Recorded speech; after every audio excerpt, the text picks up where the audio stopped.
And every day she looks like she's deteriorating faster as God steps in. Like plagues visited upon Egypt and finally upon Pharaoh's house. You will only see it intensify, ladies and gentlemen, because this country has had providence on its side, always has. This is a foreign globalist takeover, and there are still people that love God and love the Republic and love the great experiment that is this system.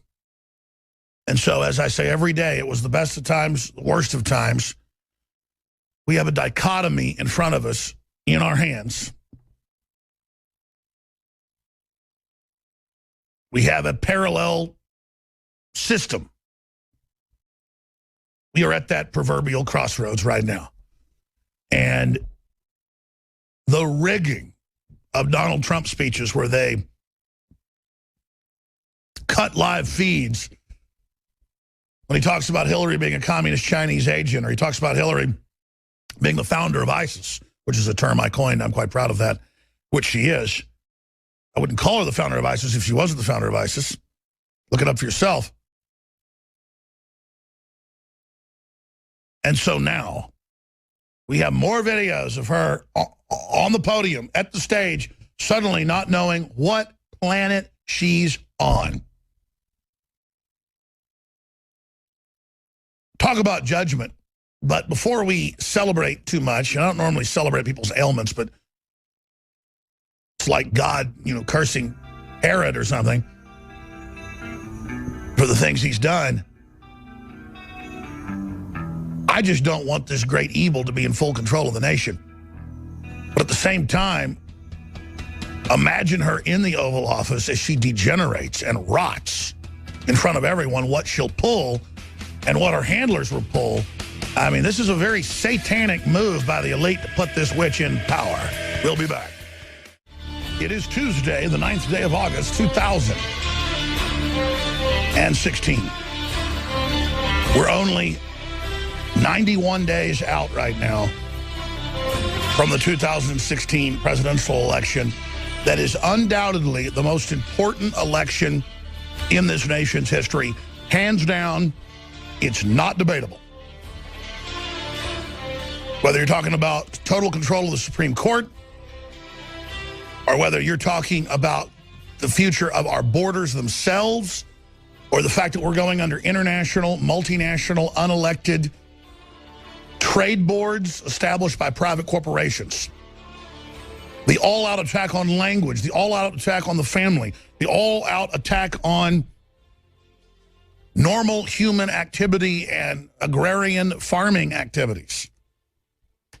Look at drudgereport.com. It says it all. This morning, I was doing research for the show, and I said to myself, when I get in today, I've got to have them make a bunch of liners that have Twilight Zone music. I mean, we already have that, but I want liners. In fact, I even started telling them to bring this last night, but I definitely want it now. That just has the countdown every day. 91 days, 90 days, with Twilight Zone music playing in the background, because it's the only way to describe it. That's what this is. Every day it becomes more Twilight Zone. And then I go to drudgereport.com. Twilight Zone. Orlando, terrorist dad for Clinton, cheers Hillary at rally, said God will punish gays, supported Taliban. Now, this isn't his dad saying this 20, 30 years ago in Afghanistan. This is his dad has a YouTube show in Arabic, in Pashtun. And his son went to the mosque where they preached on video. We have the clips in English. Because we love the homosexuals, we kill them. It is the humane thing to do for Allah. Some weird creepoid imam. And then they invert reality and blame Donald Trump. I mean, it's all Twilight Zone. Because that's what it is.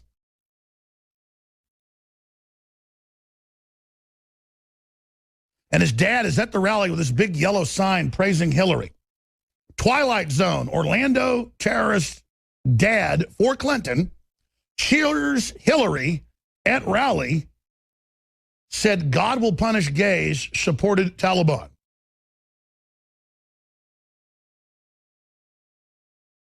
And he's there on the local news, on local NBC. Hillary Clinton makes the biggest investment since World War II. Good for national security. Ex-CIA chief Morell, Hillary told the truth about Benghazi, gun control laws. Here's this guy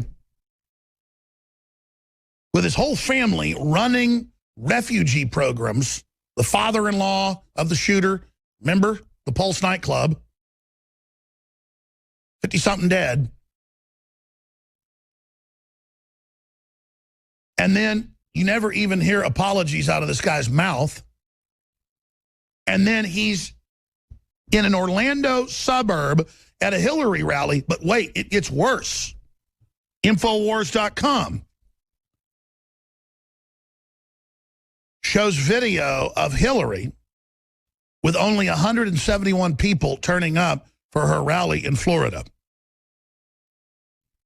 in an empty aircraft hangar, but the press crops the photos to make it look like she has a giant audience. Media photoshops Hillary crowd to make her audience look bigger. Only 171 people turn up for Clinton's rally in Florida. They crop it. And in the crowd behind her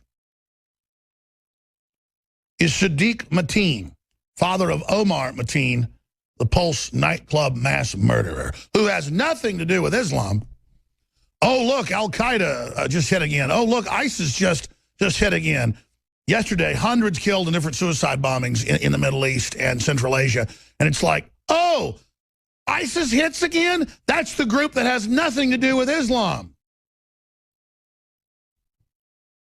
Here is the shooter's father talking about how wonderful Hillary is.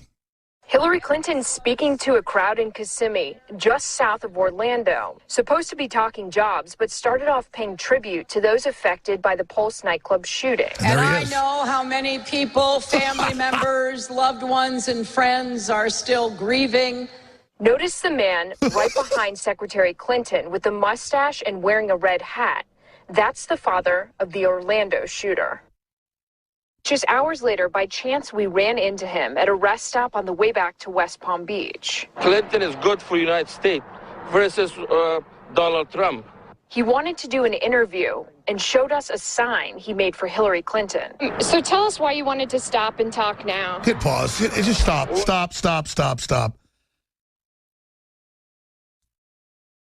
Why does Drudge call this Twilight Zone? Why was I yesterday telling crew I want Twilight Zone intros and outros for the election?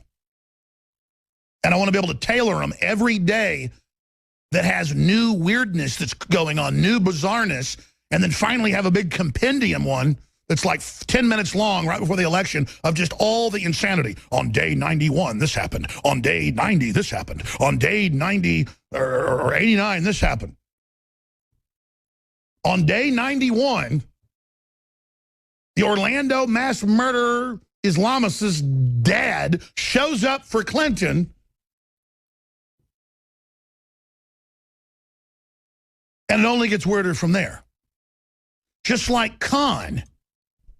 Oh, the poor person whose son died in Iraq, who set up a Sharia law journal and law center to integrate Sharia law specifically is its founding mission over Western jurisprudence, which is a merger of European and Anglo-Saxon common law and Jewish law. That's what it is. And the two are so close, that's why they integrated so well. Not the same as Islamic law. And what we're sitting here looking at is total crazy land.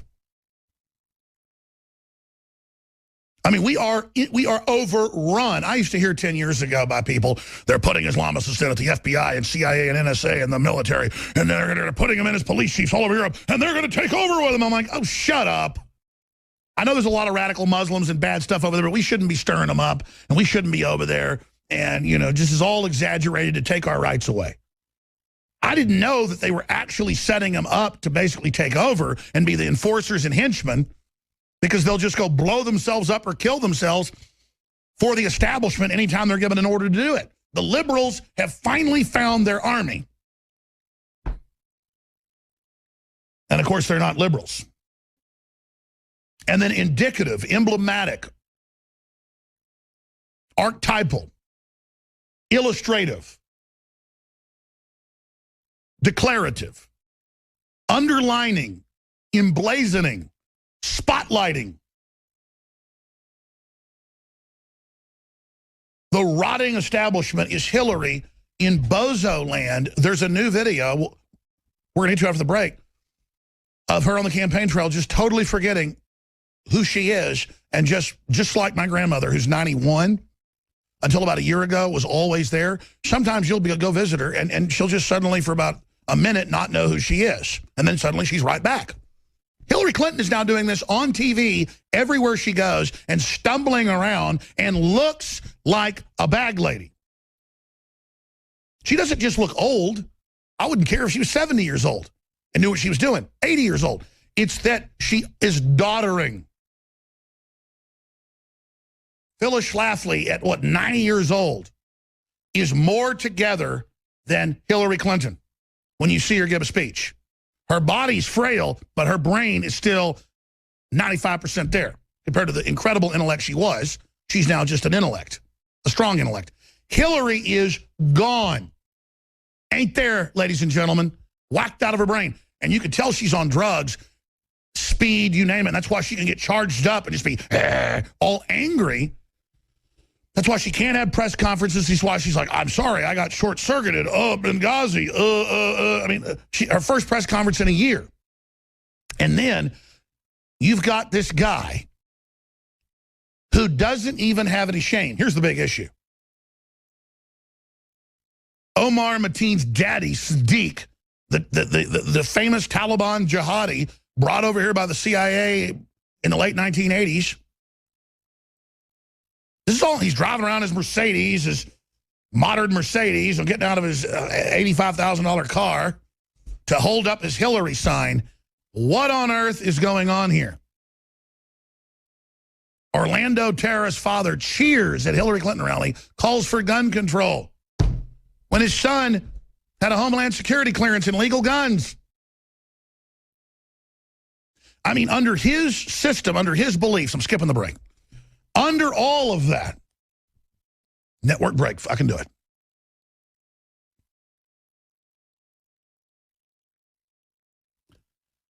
In fact, I'm going to be honest. Before I punched up Drudge and saw that, I was going to come on air and say, I almost can't even do this show anymore. I'm going to skip this break, guys.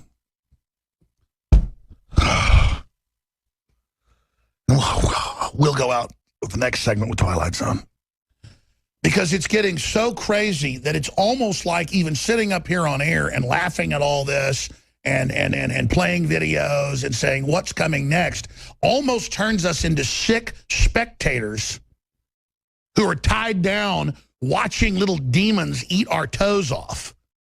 And we're like, look at that little demon. He just ate my big toe, and now he's chewing at my heel. Oh, look, I'm bleeding all over the table. Oh, another one just climbed up, and I'm chained down. And, oh, look, they're fighting with each other. Look how evil they are. Doesn't matter. We're chained down with them eating our feet.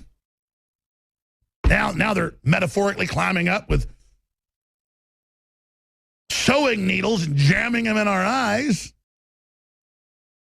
And we're like, look at this country. It'll never wake up, when we're all the body politic being attacked, being diseased, being overrun. Do you know how over the top it is to bring in millions of people a year over the southern border alone that have diseases like TB and Black Plague and leprosy, which have now made comebacks?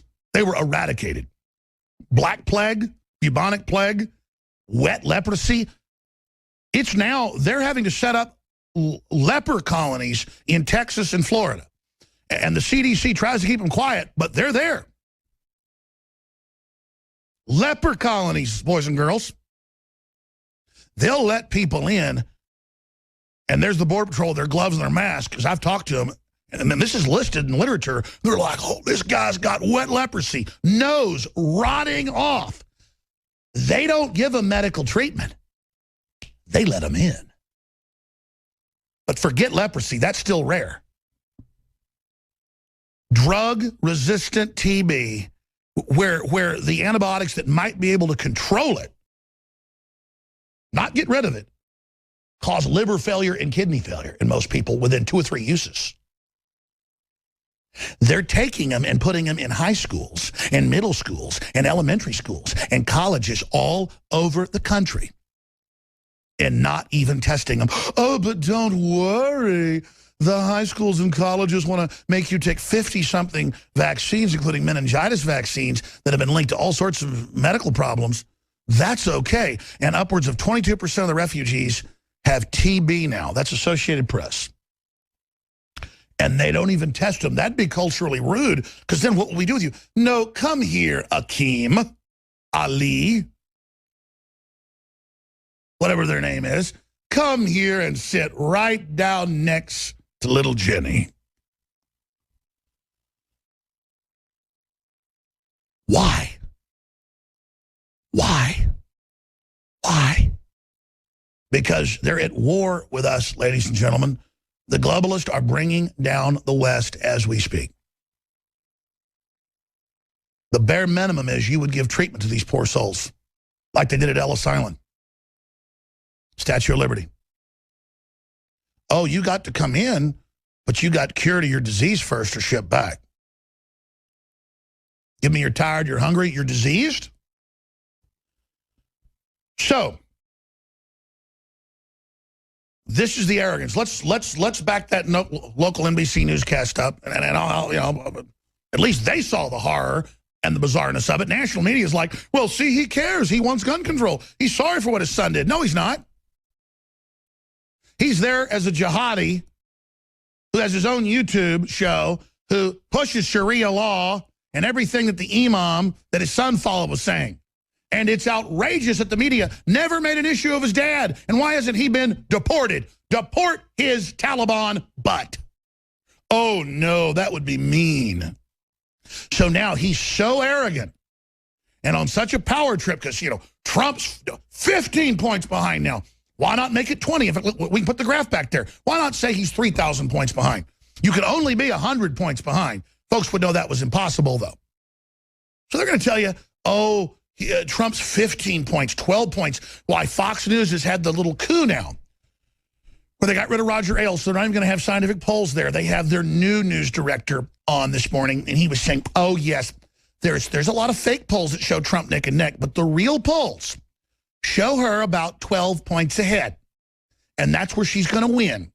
So Trump is going to lose.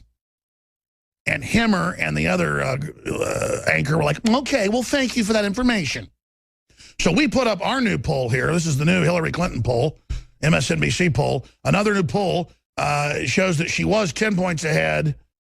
Then she was, let me look at it here, 347 points, 800 and something points, 1,465 points, then 2,727 points, and then 3,435 points is where she is today. On the 9th of August, 2016, she is 3,435 points ahead. And it's scientific. I said so, okay? Also, she had 20,000 people in Orlando. That's what the news has been reporting. Now, I'm going to show you the reality here. It's on Infowars.com. It's still linked on Drudge. I saw it on Drudge this morning as well. Folks can go there and see it. And if you're radio listeners, you should go see this, and you should send this on to folks. Media photoshops Hillary crowd to make her audience look bigger. And they cropped it in and then also added and repeated some of the people in there.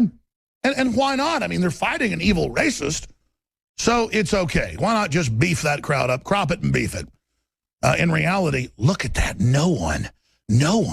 In fact, they're saying that's 150-something, 171. That isn't even that. Good Lord.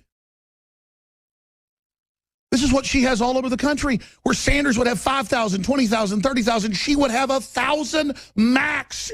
We've been at the rallies where she'd have 1,000 people. It'd be on the news. More than 20,000 showed up to see Hillary. This is total state-run media. And it makes my head spin. Let's go back to Omar Mateen, killed 50-plus people. Here's his daddy, Sadiq. Just hours later, by chance, we ran into him at a rest stop on the way back to West Palm Beach. Clinton is good for the United States versus Donald Trump. He wanted to do an interview and showed us a sign he made for Hillary Clinton. So tell us why you wanted to stop and talk now. Well, I feel like... I cannot believe he has the nerve, again, to go to a rally where she's invoking the dead, ignoring Islam's involvement, and then he has the nerve to blame our Second Amendment, our birthright, because he wants his quarry disarmed. He wants his dhimmi. That's when the Muslims start taking over. The subgroups have to pay tribute, and that's what we become. Meanwhile, at the Olympics, we get to see the Brazilian volleyball team. Oh, my God, those women are just, I think Brazilian women, maybe Eastern European, I don't know, but they're hot. Mexican TV stars, just, I mean, I'm just appreciating God's creations. I mean, can't we all? You've got juxtaposed the Egyptian women totally covered up in Teletubby uniforms. Just like in Europe, they're banning water parks, wearing bikinis, you got to wear burqa outfits. That's actually happening. And we've got the German team. They look really good too. The Brazilian team, that's what I like. It's athletic, God's creations. That's the way to go. And then you've got the poor Muslim women in their hooded outfits. I mean, I really feel sorry for them. I really, really do. But the particular one is with the Brazilian team. It's something else. I mean, look at those goddesses, God's creation, and then you've got next to them these poor women having to cover themselves up. I'm going to stop right there, please.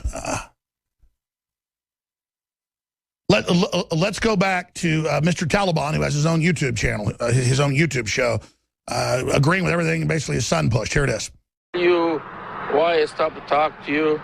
Because it's very important for the United States of America, especially the election. I was invited by Democratic Party.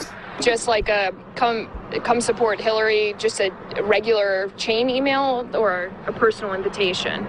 So it came out, I'm a member. So as a member, I get the invitation. So it's nothing particular about it. What went into your decision about going to this event right near Orlando where this Pulse nightclub shooting happened? I wish, because I spoke a lot about that, and I wish that my son joined the army and fought ISIS and destroyed ISIS.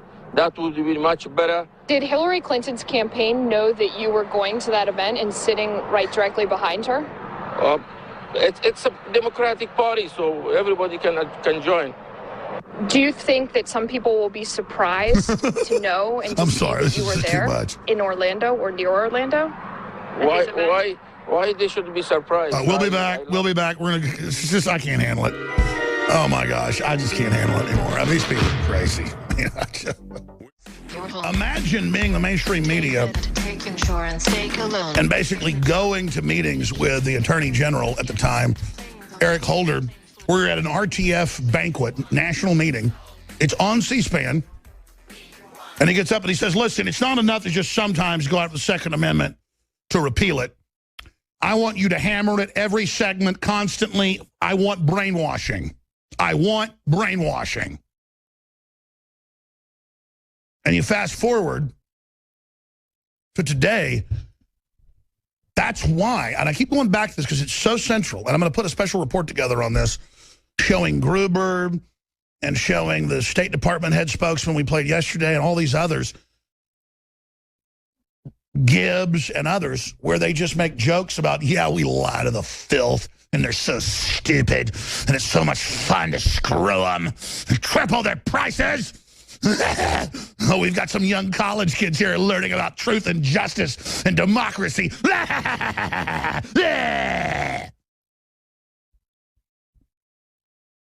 And then you've got total weirdo behavior with this guy obviously out of his mind in my view. Sadiq Mateen, his son killed 50-plus people. They're like, do you think it's a little weird you're here with Hillary and, you know, your son and all the rest of this, and she's having a memorial for the dead, pushing gun control, and you're here? No, nothing weird. No. You know, don't show your face, buddy, unless you're there apologizing. But no, he has a YouTube show. He does radio and TV interviews. We've played them in Pashtun with translations saying the same crap his son said. And I'll tell you what's so whacked out about these freaks is it's been confirmed the son had a whole bunch of homosexual encounters and was running around on those apps going wild. Talk about total mental patients. And people say, well, see, that's not Islam. See, that's why he was conflicted. No, that's what they do in Islam. It has the highest rates of homosexual sex. Look it up.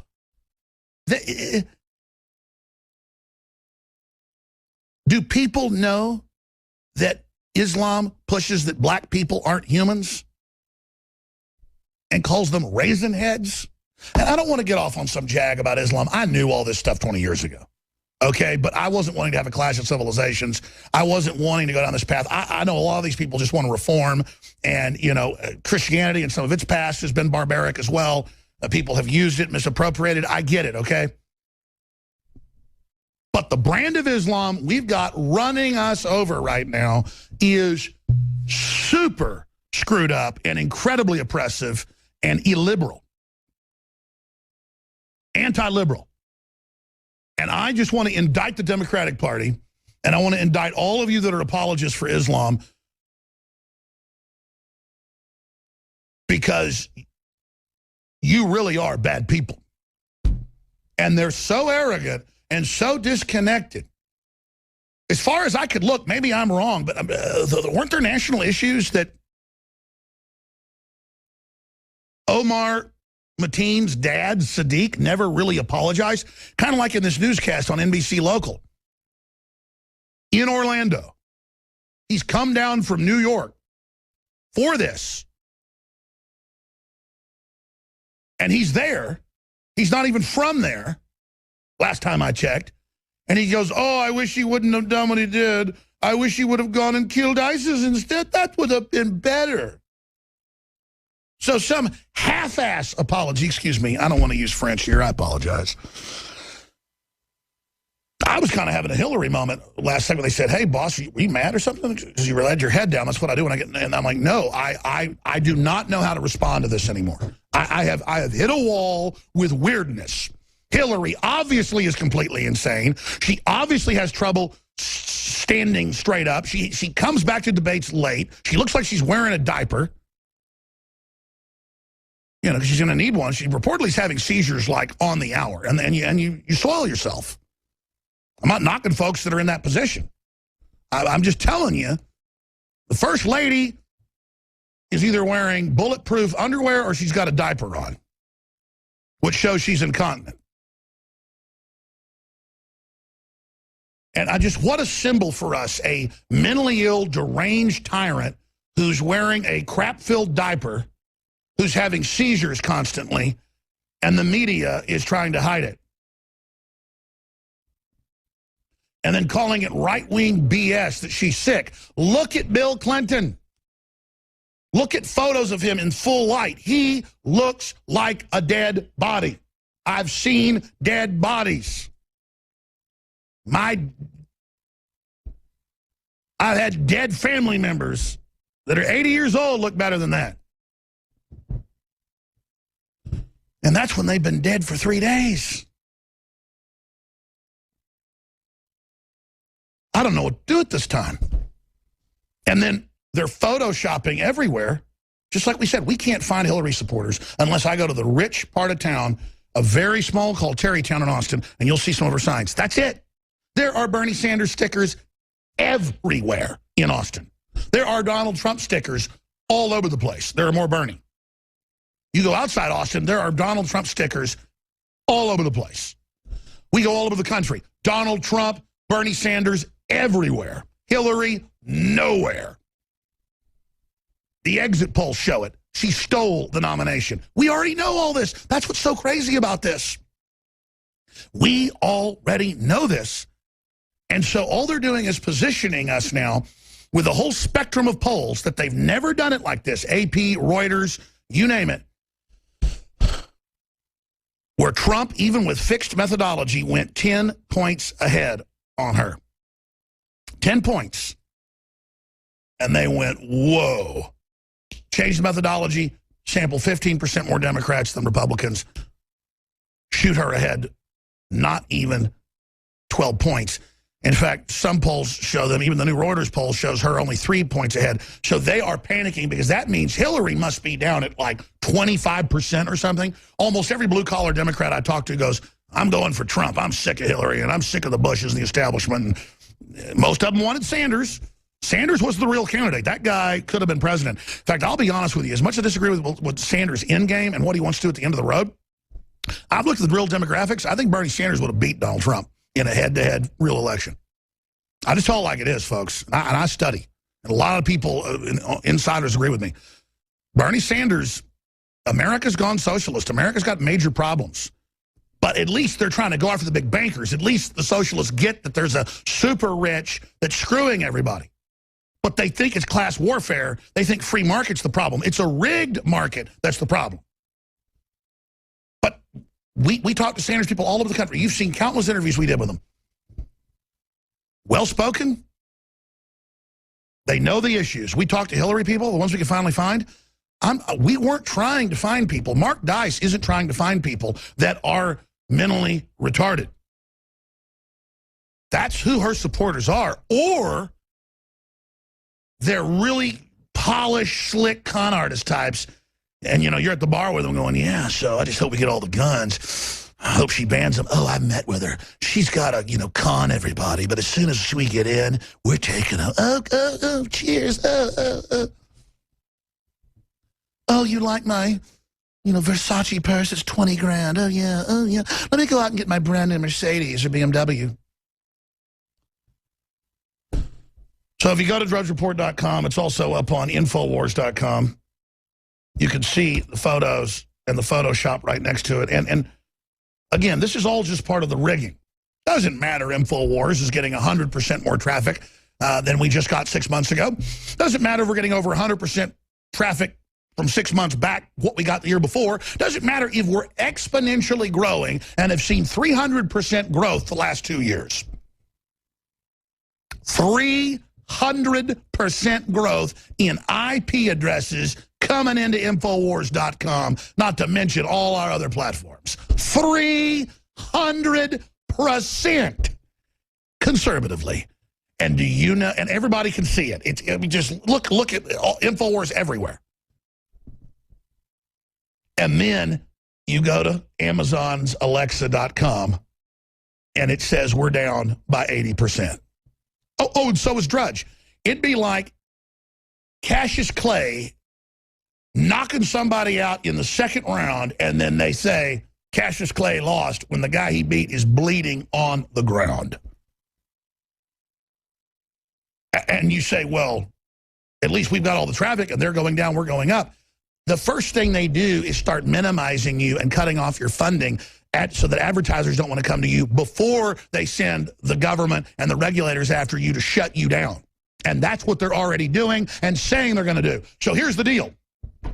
Do not take this broadcast for granted, because they don't want you to see how we can go out and find photos online of what was really at the Hillary event and then show you the news and then show you how it's photoshopped.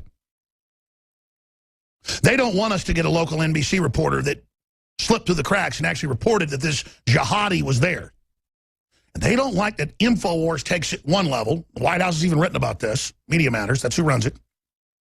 We take it to one level, and then Drudge pushes it to another level, and then they can't contain it, and then they've got a problem.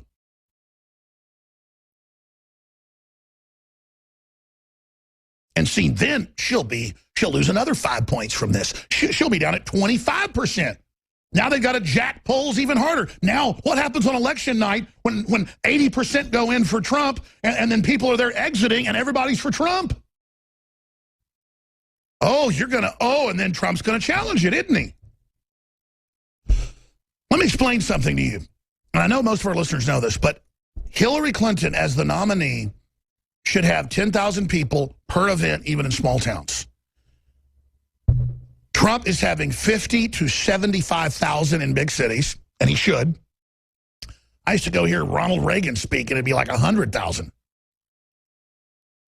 at Fair Park or wherever in Dallas on my dad's shoulders. And she's got 171 people at her event, according to the Secret Service. 171. Trump goes to little towns that have 10, 15,000 people. And then everybody comes from the other towns to that sports stadium, and he'll have 15,000 people. His smallest crowds are 5,000. And to make them look small, they'll get him in a hangar. They'll get him in a stadium that holds 5,000. They'll only let 1,000 in, and then they'll pull back and say, look at his small crowd. And Trump's too smart. He goes, hey, fire marshal wouldn't let the 4,000 people outside in here. That's why day one he'd say, pull those cameras back. Show how many people are here. Remember that a year ago? They wouldn't show 50,000, 80,000, 20,000. See, that's why they hate Trump, because he's been in the media, he's been in business, he's been an engineer, an economist, he's seen every angle of it. He knows their games. But they spit and go, look at him bitching, saying the fire marshal, poor fireman, poor firefighter. Turns out the mayor was a Hillary supporter, did order it, and the same day she came and she thanked him. And it turned out the next town that did it. But guess what happens since Trump exposed it twice? They're not doing it anymore in Democrat cities. Because Trump walks right up to those fire marshals and says, I want your name. I want your badge number. I want it all. That building says right there on the entrance that this holds 10,000 people. 10,000! You're going to let them in right now. Now, he says it a little bit nicer than that. But they don't have room for Trump. They don't have room for Trump unless the fire marshal shows up, because they don't want those images. Bernie Sanders, 10,000, 20,000. Trump, 15,000, 30,000, 50,000. They don't like it. Remember, tested, trusted Ted couldn't get 3,000. Marco Rubio couldn't get 300. Straw men, fake, frauds, hoaxes, garbage, bull, manipulation. Hillary's biggest rallies in like Cleveland, Ohio, 2,000. We just showed for TV viewers all of it. In fact, we should put special reports out on just this issue. By the way, I don't know how the team just put that together so fast. Bravo. This InfoWars operation, especially the crew behind the scenes, people that actually run things, the graphics, the editing, the research on the TV side and the radio/TV side, just amazing folks. And I just thank God for them. I'm very, very honored. And I'm very, very thankful to all of you that make this broadcast possible. Let me spend a few minutes talking about that. We are an information warfare system that is organic, that is real, that is extremely strong and getting stronger thanks to your prayers. We sell thousands of cutting-edge products and solar panel systems and preparedness items and things that I personally use in my own personal program to be able to fund this operation. And it is so essential, and I want to thank all of you that have supported us, that you go to InfoWarsStore.com and that you check out the non-GMO heirloom open pollinated seeds, the Hillary for Prison shirts. The free shipping and specials are over, but we have 40% off on the amazing Anthroplex that is organic, super clean, extremely, extremely powerful. Just go read about what it does for yourself, whether it's stamina or whether it is libido. Anthroplex is 40% off. If you like Super Male Vitality, you're going to love Anthroplex. They work together in concert. Anthroplex has some ingredients that aren't in Super Male and vice versa. Anthroplex, the twice-daily pill formulated for men that is designed to restore your masculine foundation. It's also great for women. It's now 40% off, unprecedented, at InfoWarsLife.com. Anthroplex was created to help fight back against the attack on men and stimulate natural masculine health with its own blend of unique ingredients. You can take Anthroplex by itself or pair it with Super Male Vitality for maximum effect. Start fighting back and rebuilding your foundation with Anthroplex. Visit InfoWarsLife.com and secure your bottle of Anthroplex for 40% off while supplies last. And let me tell you something. What you feel the quickest is obviously libido. That's what the reviewers say.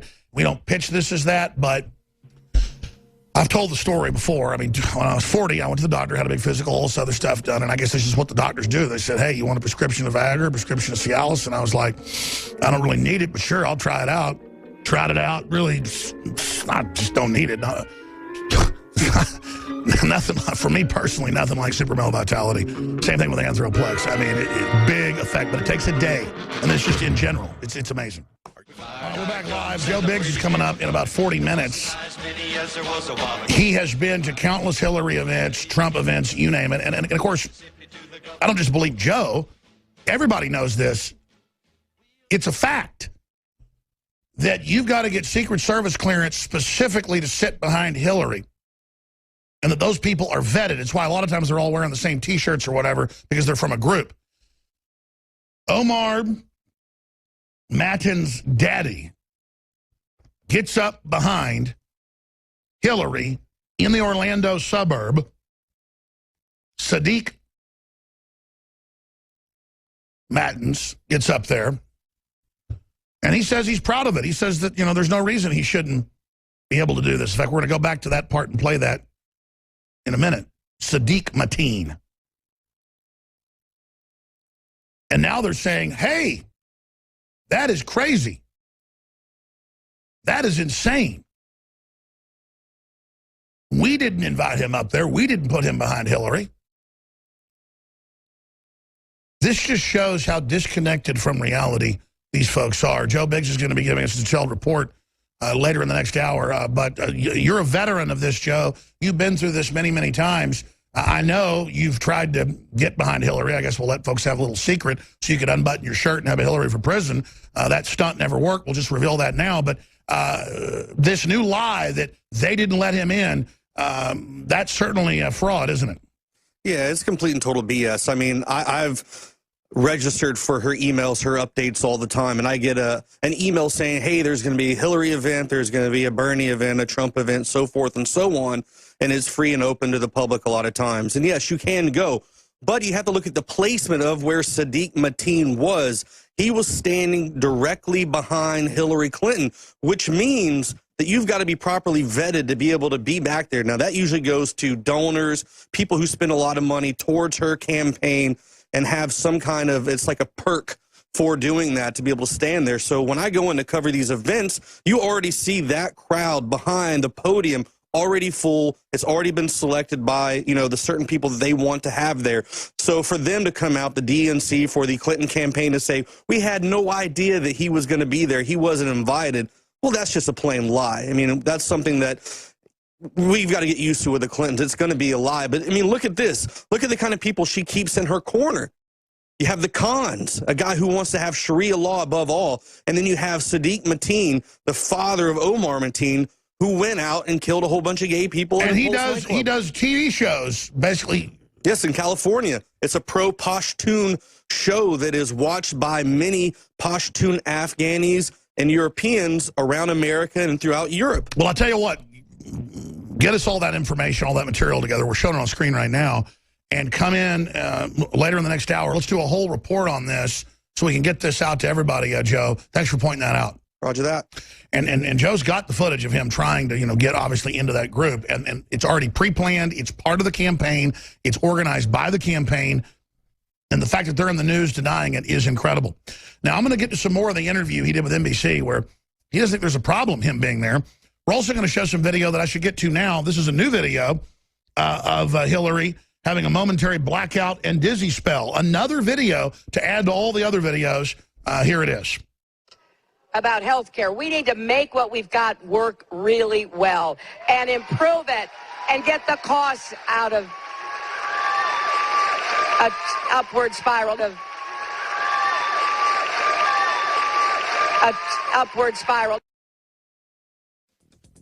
Now, again, that's a short little clip. By itself, you can say it's nothing, but you add it into everything else. She clearly is having little seizures. And, I have an uncle that's got epilepsy from a motorcycle accident, and the same thing with him. We'll be right back, ladies and gentlemen, in 70 seconds. We got a lot of other economic news. And, big news on arresting climate deniers. Now, if you just joined us, I want to be very, very clear. I don't think the #1 story in the world is Omar Mateen, the mass murderer from the gay Orlando nightclub that killed 50-plus people. I don't think that it's the #1 story in the world that his dad showed up in a suburb of Orlando yesterday and was part of a vetted group behind Hillary Clinton, and then he went on the news and said he was, basically proud of Hillary Clinton and how wonderful she is. And by that, I don't mean that story by itself is the most important, but what it's illustrative of, what it shows you is the total disconnect and the absolute ignorance and the fact that there is such a love, such a fellow traveler attitude with the Islamicists and the Democratic Party, even though the two groups supposedly don't agree with each other on almost anything, that they would have this guy be vetted by the Secret Service and put behind her, and that he wouldn't even think that there was an issue with the fact that, hey, your son killed all these people. Is it a good thing that you're here? So I want to play that clip for folks because, again, it just shows how the establishment and even their minions are smoking their own propaganda. They're smoking their own bull. They're buying their own baloney. And that's scary because this is an establishment that's making a lot of really dangerous moves worldwide. And even mainline analysts, retired generals, foreign leaders are saying, what are you doing? Well, no one ever acted like this before from the West. And we have a bunch of people that have overthrown our institutions who still act like they're revolutionaries when they're in charge. And that's very dangerous. And the late actor Ron Silver, who's a big leftist and better known as being a producer than he was being in films like Die Hard, he was at the Clintons' inauguration in 1993, and F-16s flew over. And this guy was so disconnected from reality, such an America hater, that he famously in front of newspaper reporters and Democrats went, how dare them fly those over and threaten us? And they went, Ron, it's okay, they're our jets now. And see, that tells you everything you have to know about those people. They are just, people with guns, American flags. There's just a bunch of neurotic fruits. And they just haven't lived in the real world. Here is the daddy of the nightclub killer, the mass murderer, Omar Mateen's papa, at the Hillary event. Here he is. Clinton's campaign know that you were going to that event and sitting right directly behind her? It's a Democratic Party, so everybody can join. Do you think that some people will be surprised to know and to see that you were there in Orlando or near Orlando? Why they should be surprised? I love United States, and I've been living here for a long time. Why you be surprised? I only do TV show for Taliban and Pashtun. Family help bring in refugee. Me friendly. Me hook into CIA. And this guy was brought here. And it's just all designed in social engineering to bring in uncompatible people. I mean, can we put up the photos again of the Islamic women in the Teletubby outfits? I mean, that's what they are. If you don't know what Teletubby are, they're like these little space alien things, these little hats that look like they have a little condom on the back of their head, a little antenna. And, I mean, that's what these women are wearing, these Teletubby outfits. And then here they are playing these other women. And it's just like, look at the future. Look at science. Look at all the high-tech gear in those bikinis. And just all the, coding and science and everything else that goes into God's amazing design. I'm such a fan of God's artwork, I have to tell you. And then meanwhile, you've got this demonic cult covering it up. And I don't like it. Look, it's okay. I'll explain it. Fox News has got its medical team come out. We're going to play a clip of that here in just a few minutes. And said, look, she needs to release her neurology records. And I was thinking, who better to bring on? Somebody that's known Hillary Clinton, somebody who's been in the Council on Foreign Relations, somebody who was the head of psychological warfare for the State Department, co-author of many of Tom Clancy's books as well, Dr. Steve Pieczenik of stevepieczenik.com. He's an MD and PhD, an American psychiatrist, former State Department official, author, and publisher. So he has MIT degree as well, trained in psychiatry at Harvard and international relations at MIT. To specifically talk about Hillary. Look, it always comes up in elections to say somebody's got a health problem or somebody doesn't have a health problem. And a lot of times it's a red herring. But with Hillary, every day now, she doesn't know where she's at. She suddenly starts having clearly seizures. Again, I have an uncle who's in a motorcycle accident, and you'll be sitting there with him. He'll suddenly start doing the exact same thing she does. When she was out under the bright lights at the DNC, she started doing it repeatedly. She's falling and stumbling downstairs. She looks bad. She has lesions on her tongue. Dr. Steve Pieczenik isn't just a top psychiatrist. He was a board examiner and he ran entire medical facilities.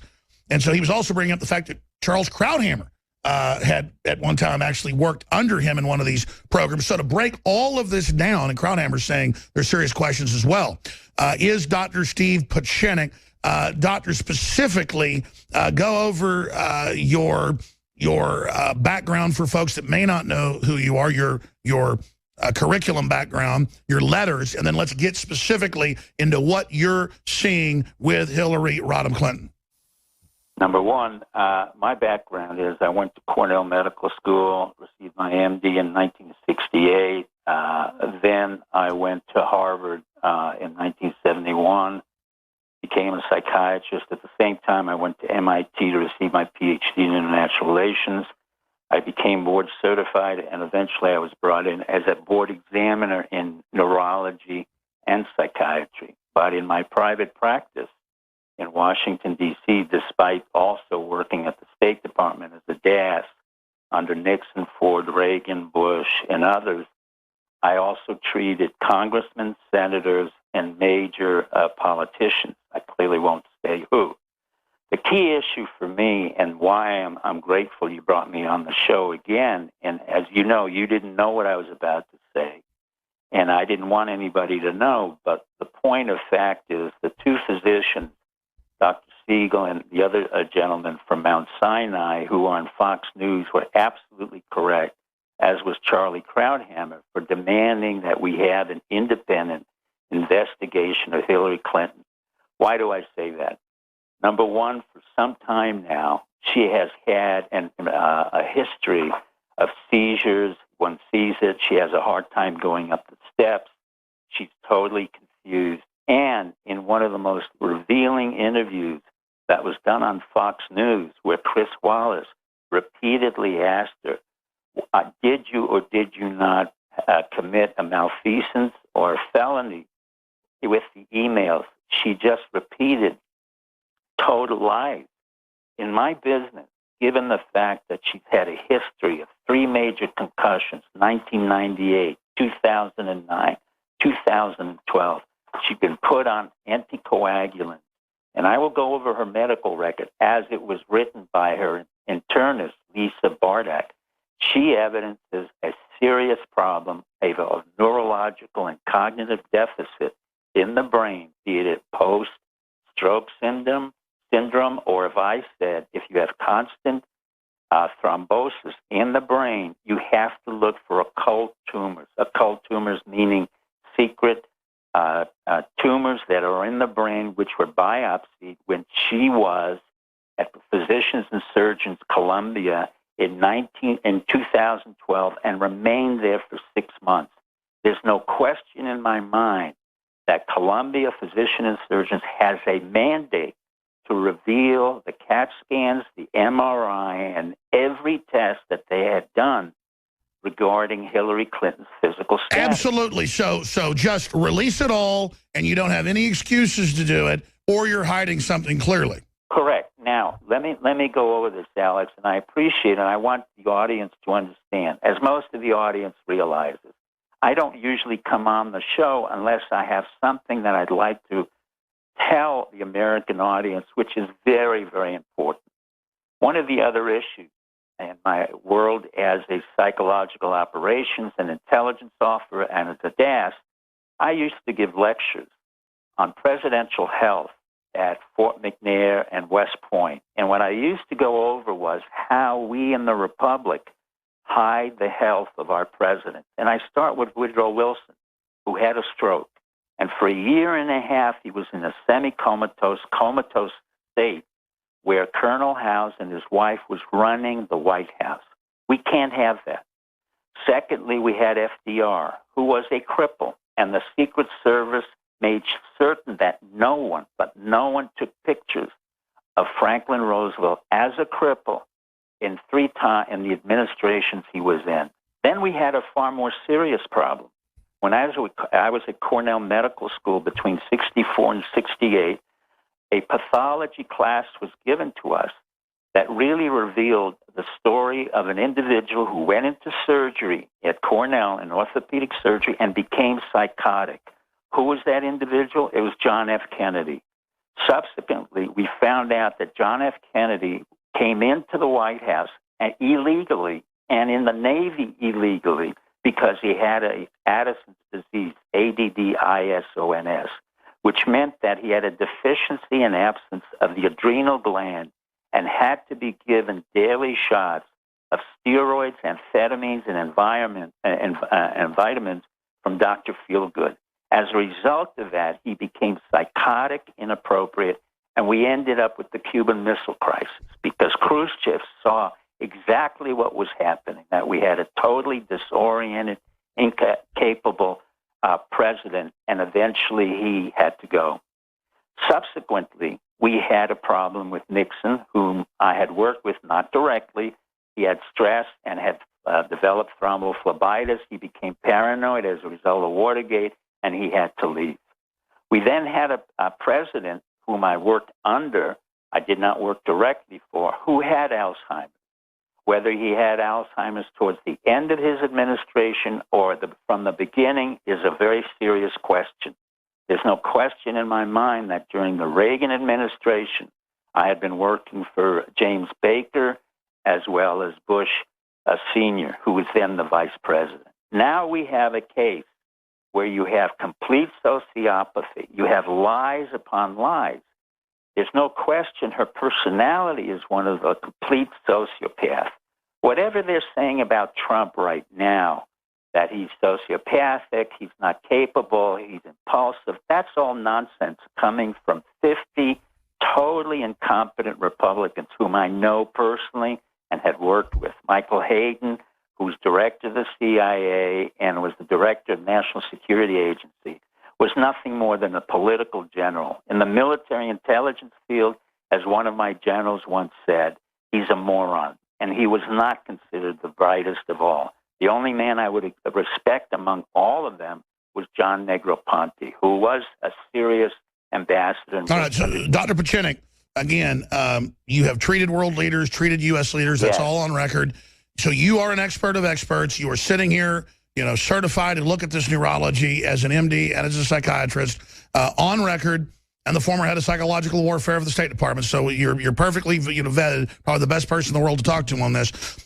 I'm not a rocket scientist, but I can ask somebody, hey, do you have Parkinson's disease? Yes, I do. I mean, I can see when someone looks like they have a neurological disorder or Parkinson's type, spectrum or whatever. Now, I'm not a doctor.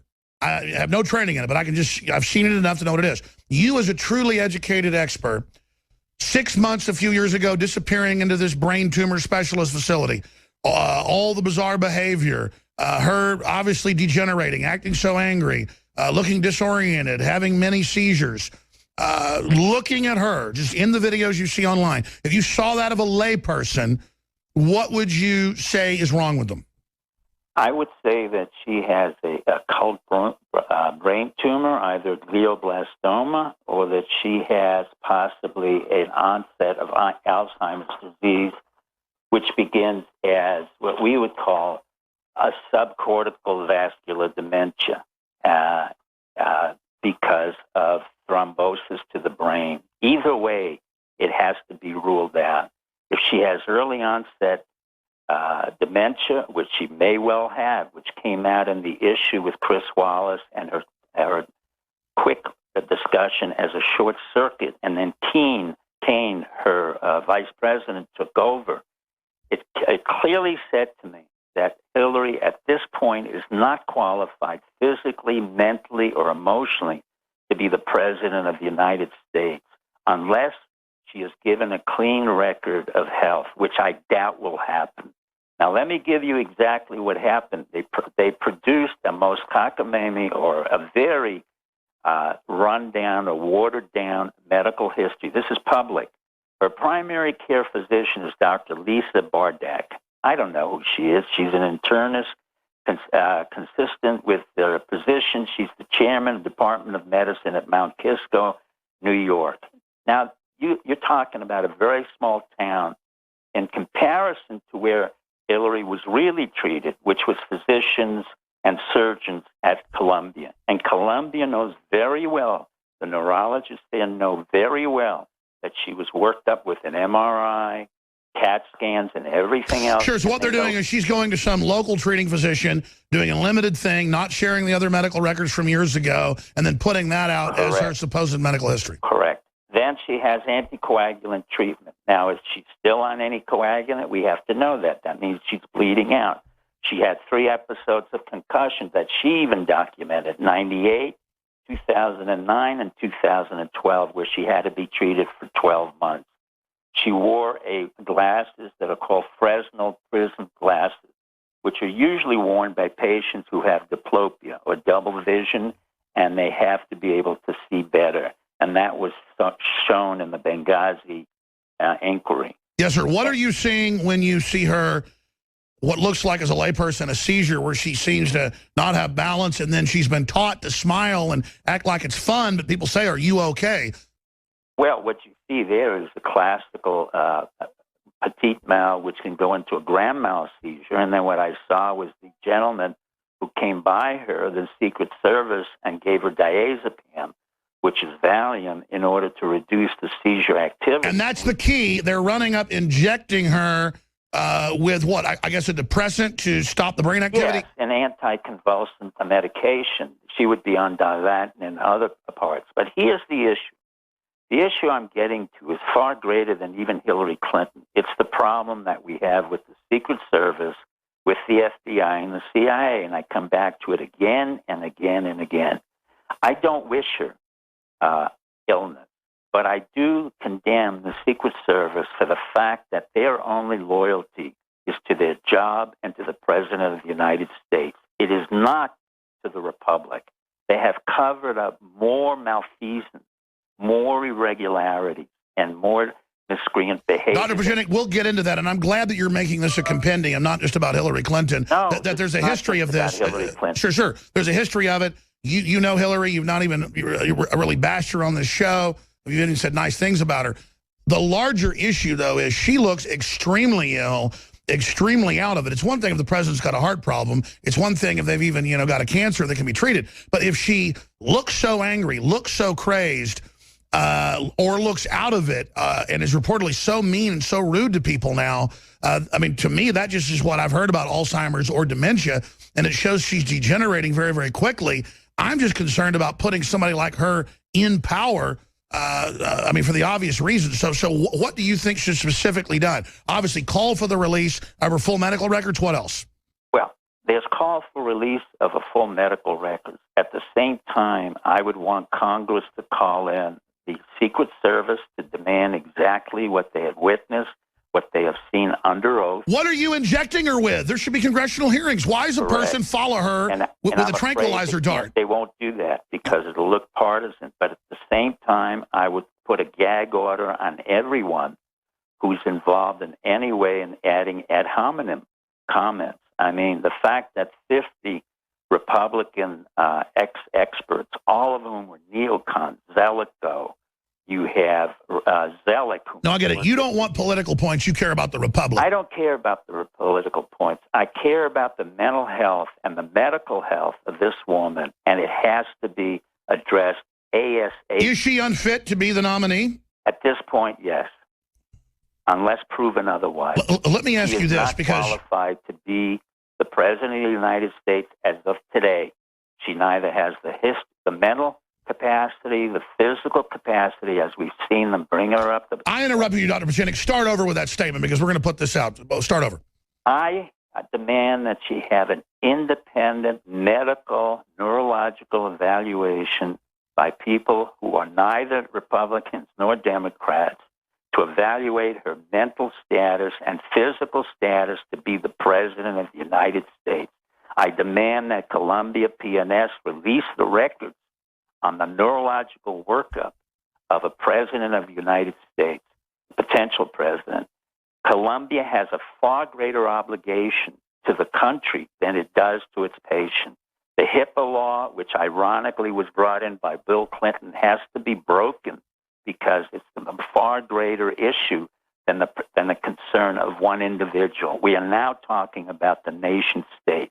What we've seen is a lot of distraction of a group of her people, including Republicans who may or may not have been co-opted, to say that Trump is impulsive, he's erratic. In fact, the reality is that's a lot of distortion and distraction which belongs to her. And in time... Well, I've actually found Trump is super disciplined and is just like a workhorse and very, very calm and focused in private, and then that's what folks that know him Correct. say. Well, I'm not here. I don't want to get into politics, but let's make it very clear.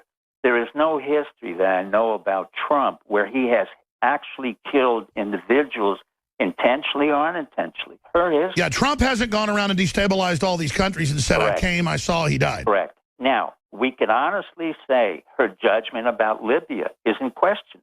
Was it her judgment because she thought that was the best thing to do? Or did she have an underlying psychological, neurological problem which compelled her to act and be aggressive and go to war, as she did in Iraq and elsewhere? Well, that was my next question, because you are a top psychiatrist. Let me expand on that. A lot of times you read about dementia, you read about brain tumors. People tend to start acting like kids. They tend to have rages. They tend to get aggressive. In a lot of videos, I thought it was just her acting like a kid for her audience, but more and more I see her on C-SPAN and things off to the side, acting like a little kid, but also kind of raging and stomping around. What is that indicative of, doctor? It's indicative of onset of possibly dementia. Dementia, in her case, would not be unusual because she's 69 years old, going on 70. With all due respect to her, she's been under a lot of stress. She's flown all over the world. She has been dehydrated, but she has a well-known history of having concussions, not just one concussion, but concussions in 1998, 2009, and a major concussion 2012, where she had to wear the Fresnel prisms, which means that she has an ongoing post-concussion syndrome and or a glioblastoma or an onset of dementia, or all three. But without an independent evaluation, without the release of the records from Columbia, not from this Dr. Louis Bardak, I don't know who she is. And I understand. Release the real medical records. Why was she disappeared for a year, 6 months in treatment? That's not blood clots. No, that is far more serious than a blood clot. And also, usually when I examine the resident, I often ask, what does it mean when you have a history of multiple blood clots? Now, usually, most residents don't know that. The answer is that we have a hidden tumor. And in this case, it could well be glioblastoma, which is a very serious and by hidden, sir, can you give us the technicals? Do you mean it's a deep tumor? Deep tumor, which is quite aggressive or can be controlled with chemotherapy, radiation, or some other... Well, we have to speculate. I mean, she looks pretty bad. She disappears for large periods of time. She has to be to the bathroom longer during a debate. Correct. If this were to occur in Trump right now, if Trump were to evidence the kind of behavior that she evidenced, with all due respect, we would immediately have asked for Trump's background in terms of medical history, psychiatric history, and all. It's also interesting that throughout her whole life, even as a senator, she keeps on confabulating a story where she created all kinds of economic opportunity. Yet today I wrote a whole blog saying that she didn't create any jobs in New York State. In fact, that 25% of the jobs went under through her 8 years of a tenureship, and then had to pay the Houghton family, who the Corning Glass, she paid them $330,000 for speeches, paid $220,000 to the eBay family, when she in fact accomplished nothing. So what? Sure. Well, let's expand on this. Well, what does the psychology say of her and Bill that they would steal the George Washington plates and cutlery? Well, in that sense, you have what I've always said. You have basically a very low-class sociopathic family of Foliadur, which really is an arrangement of two people. You're talking about white trash. In effect, yeah, that's not a diagnosis, but Bill has never been honest. Bill has never accomplished really anything. Bill is born of a mother who was in the prostitute business. He came out of Hope, Arkansas, which was the headquarters of the mob for the Jews and the Italians. And, I mean, that history is well known. But to come forth and then bring us, again, another problem of sociopathy, we have to start to ask the question, what's the underlying mental... Let's answer that straight ahead and talk about the Iran $400 million. Then we're going to shift gears into the mass murderer's father showing up at the Hillary rally. We are back live. Dr. Steve Pieczenik, MD/psychiatrist, a board-certifying individual who's run entire federal facilities, treated presidents, you name it. Went through a whole history earlier of how there's this long-term program of bipartisanly of covering up serious illnesses, a lot of times because vice presidents and others want to basically be running the show. That means George Soros, I guess, in the case of Hillary. But Hillary is falling down. She suddenly doesn't know who she is in press conferences. She won't give press conferences. She spent off and on a year in a very secretive medical facility that deals with brain tumors. I wanted to play a brief clip before we shift gears to another subject with him, since he mentioned it, this Fox News clip from Hannity. What do Hillary Clinton's neurological records show? Not the ones she put out from her little family doctor, you know, in New York that are just limited, but the real ones, the CAT scans, her true records. Here's a clip. The picture, which shows Hillary Clinton apparently needing assistance to climb a flight of stairs at a campaign stop back in February, was picked up by the Drudge Report, which posted this headline over the weekend, detailing Hillary Clinton's history with falls and speculating that the former Secretary of State could be experiencing a serious undisclosed medical condition. Earlier today, we reached out to the Clinton campaign for a statement, and a spokesman told us that the Drudge Report is shameful, and anyone who buys into that vitriol, including yours truly, is shameful as well. So shameful we are. Anyway, but what was noticeably missing from the statement was any reference or rebuttal to the health issues that are alleged by Drudge and others. Jim Hoft in an article, and, you know, Hillary's handler, I guess, called was a diazepam pen. What would that be for? So one of the things that happens after having concussion, usually within a year or so, you should all the symptoms should resolve. Occasionally, you have a latent or delayed kind of post-concussion syndromes, and seizure is like traumatic head issues for a football player. Exactly what it is, and that can come years down the road. She may have some of the symptoms. You think that's what you're seeing? Well, I certainly think that a traumatic brain injury with symptoms down the road is very, very likely here, especially since she had a blood clot on her brain, and as David was mentioning, that can actually lead to a seizure problem. Someone's carrying a pen that you would use in the case of a seizure, a Valium pen. That makes me wonder about that. We need to see her records to see what's the sequelae. Well, they want Donald Trump's tax. There's two things we want from her. We want her speeches to Wall Street and the medical records in full. Well said. I mean, how is that shameful when she's falling down? She's obviously having seizures. She looks worse. She's got weird lesions, rot holes on her tongue in multiple shots. She either acts disoriented or like a crazy... I mean, I don't mean to be mean. I'm not a neurologist. I'm not a psychiatrist. I've seen Down syndrome children when they are either really bummed out, depressed, or they get these euphoric, crazy things where they look up and look like the Joker. I mean, she just acts like a crazy person. I mean, she acts like a crazy schizophrenic would, you know, at a four-way stop in downtown Austin. and she looks like a bag lady with her. I mean, I'm not being mean here, folks. I'm telling you, she looks like a classically insane person. Is that caused by a brain tumor? Is it caused by something else? I mean, everyone's just going with the story that, oh, she was in the hospital off and on for a year for a blood clot. Dr. Steve Pieczenik, again, formerly a board certifying psychiatrist, MD, former head of psychological warfare for the State Department, a guy that ran entire medical facilities. I mean, snapshot of this, dead reckoning. Is this a woman getting better from something or worse? There's no question she's worse. Let me say something. She's not schizophrenic. Let me put the correct words. I know you're saying it in your lay terms. And remember, they're going to accuse us, you and me, of being conspiratorial since we've been doing this since 2001. Sir, I totally understand. I'm saying I'm a layperson. I'm saying she just... No, Alex, I'm not apologizing. All I'm saying to your audience is when we first said that 9/11 was a stand-down, everybody said we were crazy. And now it's come out. And that came... Now we know it was true. In the same way, I'm saying, as I said 13, 14 years ago, Hillary Clinton, and I wish her no illness. I've known her before. I've met her.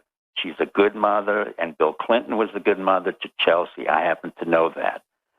But the reality is, when you see her now, for whatever reason, as a physician, as somebody who is an official within the State Department and still helps our government for free and cares about our presidency, I have nothing against Hillary per se. I'm just simply stating that her history of sociopathy, her history of ongoing denial and distortion, particularly when Chris Wallace interviewed her and said, you're lying. Everything you said about Comey was the reverse, can manifest itself as confabulation, as an issue within herself of having a history of severe concussions 3 to 4 times possibly. We know it's in 1998. We know it's in 2009. We know in 2012, Bill Clinton even stated clearly she was in the hospital for 6 months under the care of physicians and surgeons. Here is what has to be done. Physicians and surgeons must open their record, not because they're doctors and not because they're sanctimonious and not because of HIPAA laws. We have to open those records because the state of the nation and possibly the world depends on what her mental health is and her medical condition. That's right. When you want to be the president of the United States, you then make yourself open to the public. Things that were private now must be public because you now represent us, and I certainly agree. So in closing, if you have to dead reckon, Dr. Pieczenik, I want to spend a few minutes on another issue and then let you go. I know you're busy. No, let me say the second part.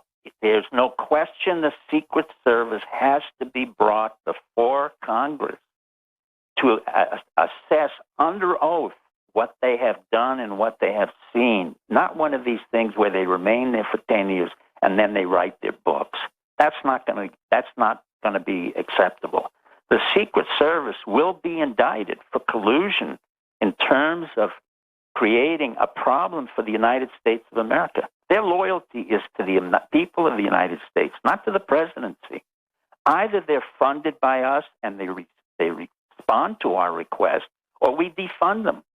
There is no question the Secret Service for 50 to 60 years has covered up major malfeasance and malpractice that occurred in Well, look, they want to expose Hillary and others. Well, it's the same thing. They covered up for John F. Kennedy. They covered up for Reagan. They covered up for a whole group of people.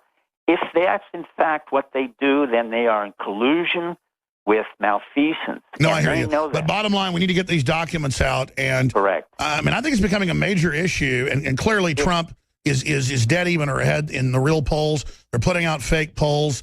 I've never, I mean, as a former top psychological warfare expert, a guy that's helped keep governments in power, overthrow foreign governments. For people that don't know who you are, you're a rock star of that, probably more than anybody living.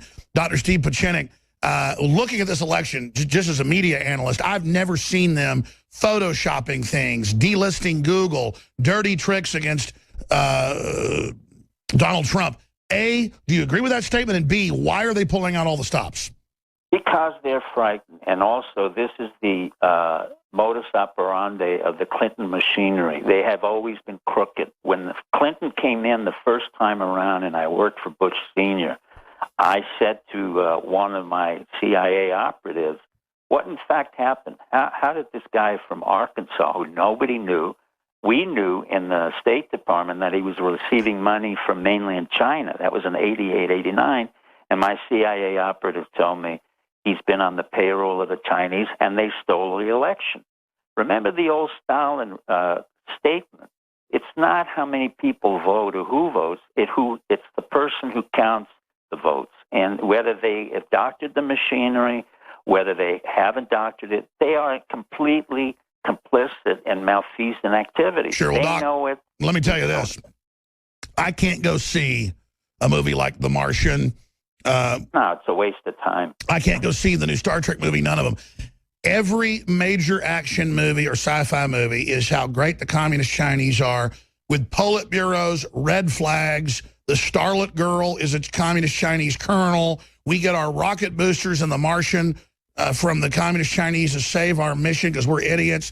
I mean, it's like Hollywood has become, because that's how you know who you're working for. I mean, Hollywood now, when I see almost any movie, there is red Chinese propaganda in it, and this just started happening 2 years ago, and let me tell you, it is freaking me out. Well, I wouldn't worry about Hollywood. Having been a producer, and I'm part of the Producers Guild, Hollywood is finished. They have no more capability to develop films than the past. No, I agree with you, but since when did the red Chinese start running it? Well, that's not the issue as much as the fact that nobody's going to movies, and the millennials are now streaming all of the content. So let's not worry about Hollywood. What we have to worry about now is the fact that now, and let's get into the 400 million, I had the four horsemen of the apocalypse, Obama, Comey, Brennan, three horsemen, go in and Kerry and give a ransom of $400 million, part of a $1.7 billion ransom, for 4 Americans held in Iran. You know how criminal that is? That's treason. If I had done that over the past 30 to 40 years as the head of counterterrorism and international hostage negotiation, I would have been in prison for that. And believe me, the FBI would be more than happy to hand me subpoenas. But when the head of the FBI, the head of the CIA, the President of the United States, and John Kerry pay ransom money basically to keep the Iranians quiet of $1.7 billion. Isn't like Rudyard Kipling said in that poem that once you pay the pirate, you must do it over and over again? Correct. You never stop. And the Iranians have continuously, they took 2 more hostages after that. And so once again, they're going through this action of paying off hostages. But everybody knows you don't pay off people. Why do they do it? Because they're cowardly and because they're inept. And I can't tell you how inept they really are. Comey has failed repeatedly. He failed to indict Hillary. He failed to really handle the FBI. What did you make of that, speaking of schizophrenic speech where he indicts her, she's horrible, she's lied, she's evil, but then no one will go after her? I mean, what did you make of his speech? Well, the point of the speech was that he made a very serious mistake when he had General Petraeus, who had given over 8 notebooks to his mistress and had committed a crime that was a felony. And then Petraeus, on top of that, lied. So what did Comey and at that time Eric Holder do? They made him a misdemeanor. As a result of that, he said that no efficient prosecutor can indict her. What he meant was that he messed up. Once again, Comey has to resign because he messed up not only once under Petraeus, he messed up again under Hillary Clinton. And you can't have an FBI that could not indict a woman like that because of the issue that they had already messed up under Petraeus. So what we have is compounding mistakes again and again. And all right, I hear you. Well, Dr. Steve Pieczenik, simply amazing info. Anytime you want to come on, just call Nico. We'd love to get you on. Thank you for the opportunity, and God bless your audience. Let me just say one more thing. You offered a couple years ago to fly to Austin and to be in studio. I know your face hadn't been seen in forever. We could do like Drudge and have you over there in the corner blacked out. But I want to get you a plane ticket here in the next month or so if you want to do it. Come to Austin and check out the facility, after us talking on air for 15 years. It's 15 now, Doc, Almost I know, 15. and we've had a good friendship. Let's keep it that way. Otherwise, you don't want to see my face. Okay, well, before you said you wanted to come to Austin. Remember that? Well, yeah, a long time ago, but now I'm happy just being in the rural South and working with my people. But the truth of the matter is, let's get the medical records out, and the doctors on Fox News were absolutely correct. They're both excellent doctors. One works at Mount Sinai. The other one's a famous internist. And like them, I said, let's get the medical records and find out what this is all about. And I thank you, Alex, for the opportunity to talk. Thank you. Just in closing in 60 seconds, I think even if the establishment steals this election, which they're trying to set up right now with fake polls, that it's the end, though. I mean, they're really showing their cards. They've got a obviously collapsing, degenerating, it's very sad, rotting woman who they're foisting like a dead king, up in his chair. And, the El Cid trick worked for about 30 seconds, where he rides out against the Moors. But in the real world, you can't have a corpse in the White House for too long, especially in the age of the Internet. And if the Secret Service and others think they can cover this up for a long time, I think they're wrong. What do you think all this craziness signifies, Dr. Steve Pieczenik of StevePieczenik.com? Well, we're on the process of a republic which has been led over 30 years by incompetent presidents of the United States who were not qualified, including Obama. I said it from the very beginning. He was a liar. He was a sociopath. He would lie all the way through the White House and couldn't care less. The same thing with Bush Jr., and the same thing with Bill Clinton. The only thing, I'm not here to promote Trump, although I favor Trump for one simple reason. He's had a business experience. He's going to clean out whatever there is. As to what his personality is, I could care less. But well, wait, you're a board-certifying psychiatrist from Harvard, and a former head of counterterrorism and a commando before that. So I think you're certified to tell us what you really think of Trump. What do you think of his psychology? Because I read these big psychology things in Atlantic Monthly. Trump, like all of us, we're a bit narcissistic, but I think Trump has been able to advance despite the problems ahead of him. And he was courageous enough to go forth and said, look, I want to be president of the United States. He's the first businessman we've ever had. He's not out to get America. Do you agree with my analysis that he's not out to get us? No, he wants, if anything, I think he wants, and he picked a very good man in Michael Pence, he wants to get forth and clean out the entire establishment that's totally corrupt, including the Clintons, the Republicans, the FBI, the CIA, the DNI. I mean, Michael Hayden, and then he wants to get in, clean it out, and he would be more than happy to give it over to Pence and to the people that he brings into the government. Well, you just showed the inside baseball. Truth is, Trump doesn't want to do any of this.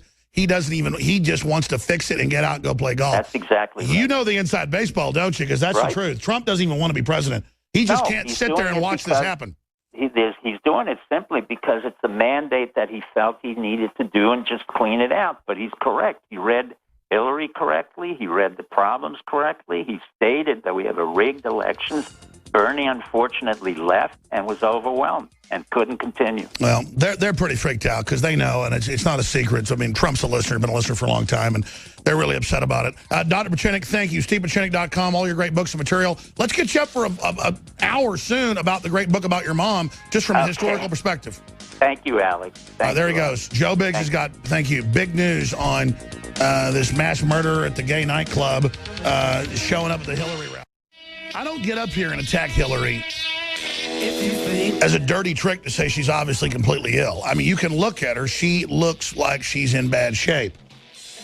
But for me, it's the bigger issue that her and Bill have been communist Chinese spies forever. You just heard it from Dr. Steve Pieczenik, who was the former head of counterterrorism for the United States, for the U.S. Army and more. And the entire structure that isn't traitors knows that this country is in so much trouble. I mean, it really is crazy. And now we've got this exercise of Hillary going and blaming the Second Amendment for what happened in Orlando. And there in the crowd, you've got the father, Sadiq Matin, of Omar Matin, who killed 50-plus people. And then he goes on the news and is arrogant and proud of it. And then Hillary spins it and says, oh, he wasn't invited when they were in the vetted group. Joe Biggs has covered many Hillary rallies. He's got the documentation. Joe Biggs. Yeah, so I want to go back to the mental state of Hillary Clinton really quick if we can. My grandmother died of Alzheimer's. My great-grandmother died of Alzheimer's, and it all started with falling down, forgetting who people were, twitching, things like that. So it definitely looks like she almost has an onset of Alzheimer's in a sense. Like there's definitely something going on. That's what Pachinik said, plus brain tumor. I mean, that's definitely a possibility. Now, with what happened in Orlando, she actually spoke at a rally in Kissimmee. I actually retweeted some video just a minute ago from this girl who was in Kissimmee at the rally. She's a Trump supporter. And what they actually did is they fudged the numbers. This is a building that held about 3,000 people. They actually moved the walls in and tightened it up so it would look like there was a ton of people in there for when they filmed. And then in the back area was completely wide open. Yeah, the footage is up on your Rambo Biggs. It's also in our article that's on DrudgeReport.com, Infowars.com, breaking that down. It's crazy. But she can't even, in Omaha, she can't even fill up a rally. They had to bring in high school kids to fill it up. You know, there's multiple areas where no one's coming out, but they want to tell you that she's leading in the polls and more people are for her. When in fact, when you go to Trump rallies, there are thousands upon thousands of people and people a mile long wrapped around the buildings to go hear this man speak, but no one is for her. How do they think they're going to pull this off? I mean, they admit they're adding 15% more Democrats to poll samples to give her a lead. It's pure bull. How dumb do they think we are? What is it? Pennsylvania, 60,000 people switched over from Democrat to Republican to vote for Trump. It's a landslide, and they're going to try to steal it. And I tell you, they got the new Fox News director for Ailes. He was on this morning going, oh, it's true. Hillary's going to win by 12 points. He's this real Nelly guy. And don't listen to others, these unhealthy polls. I mean, they are really, they had to take Fox down, though, so that they couldn't challenge it. Well, yeah, if you start watching Fox now, you start seeing they're starting to lean more towards Clinton. Every time you hear these guys, except for Sean Hannity, like it's all like, oh, by the way, Hannity, not so bad. Well, I'm not going to get Hannity in trouble, but he did reach out to us. He said, great job. We appreciate you. I'm trying my best. They're threatening to fire him right now. So he reached out to us and said he appreciates us. But this country's in deep crap, brother. They are cooling Fox News. But they got fake polls out. They got Fox this morning on 3 different shows I watched going, oh, he's always been behind Hillary. He's going to lose by 12 points, yeah. But it's a top story. They go, well, David Duke endorsed Trump. And then he goes, well, I disavowed him. They're like, well, are you going to disavow him? He's like, well, I just did it. How many times do I have to do it? And then she brings out Khan to the DNC to speak. This guy says that Sharia law should be held over all other laws. He's just like Sadiq Mateen. Yeah, and now you have Sadiq Mateen, the father of Omar Mateen, the Orlando Pulse nightclub killer.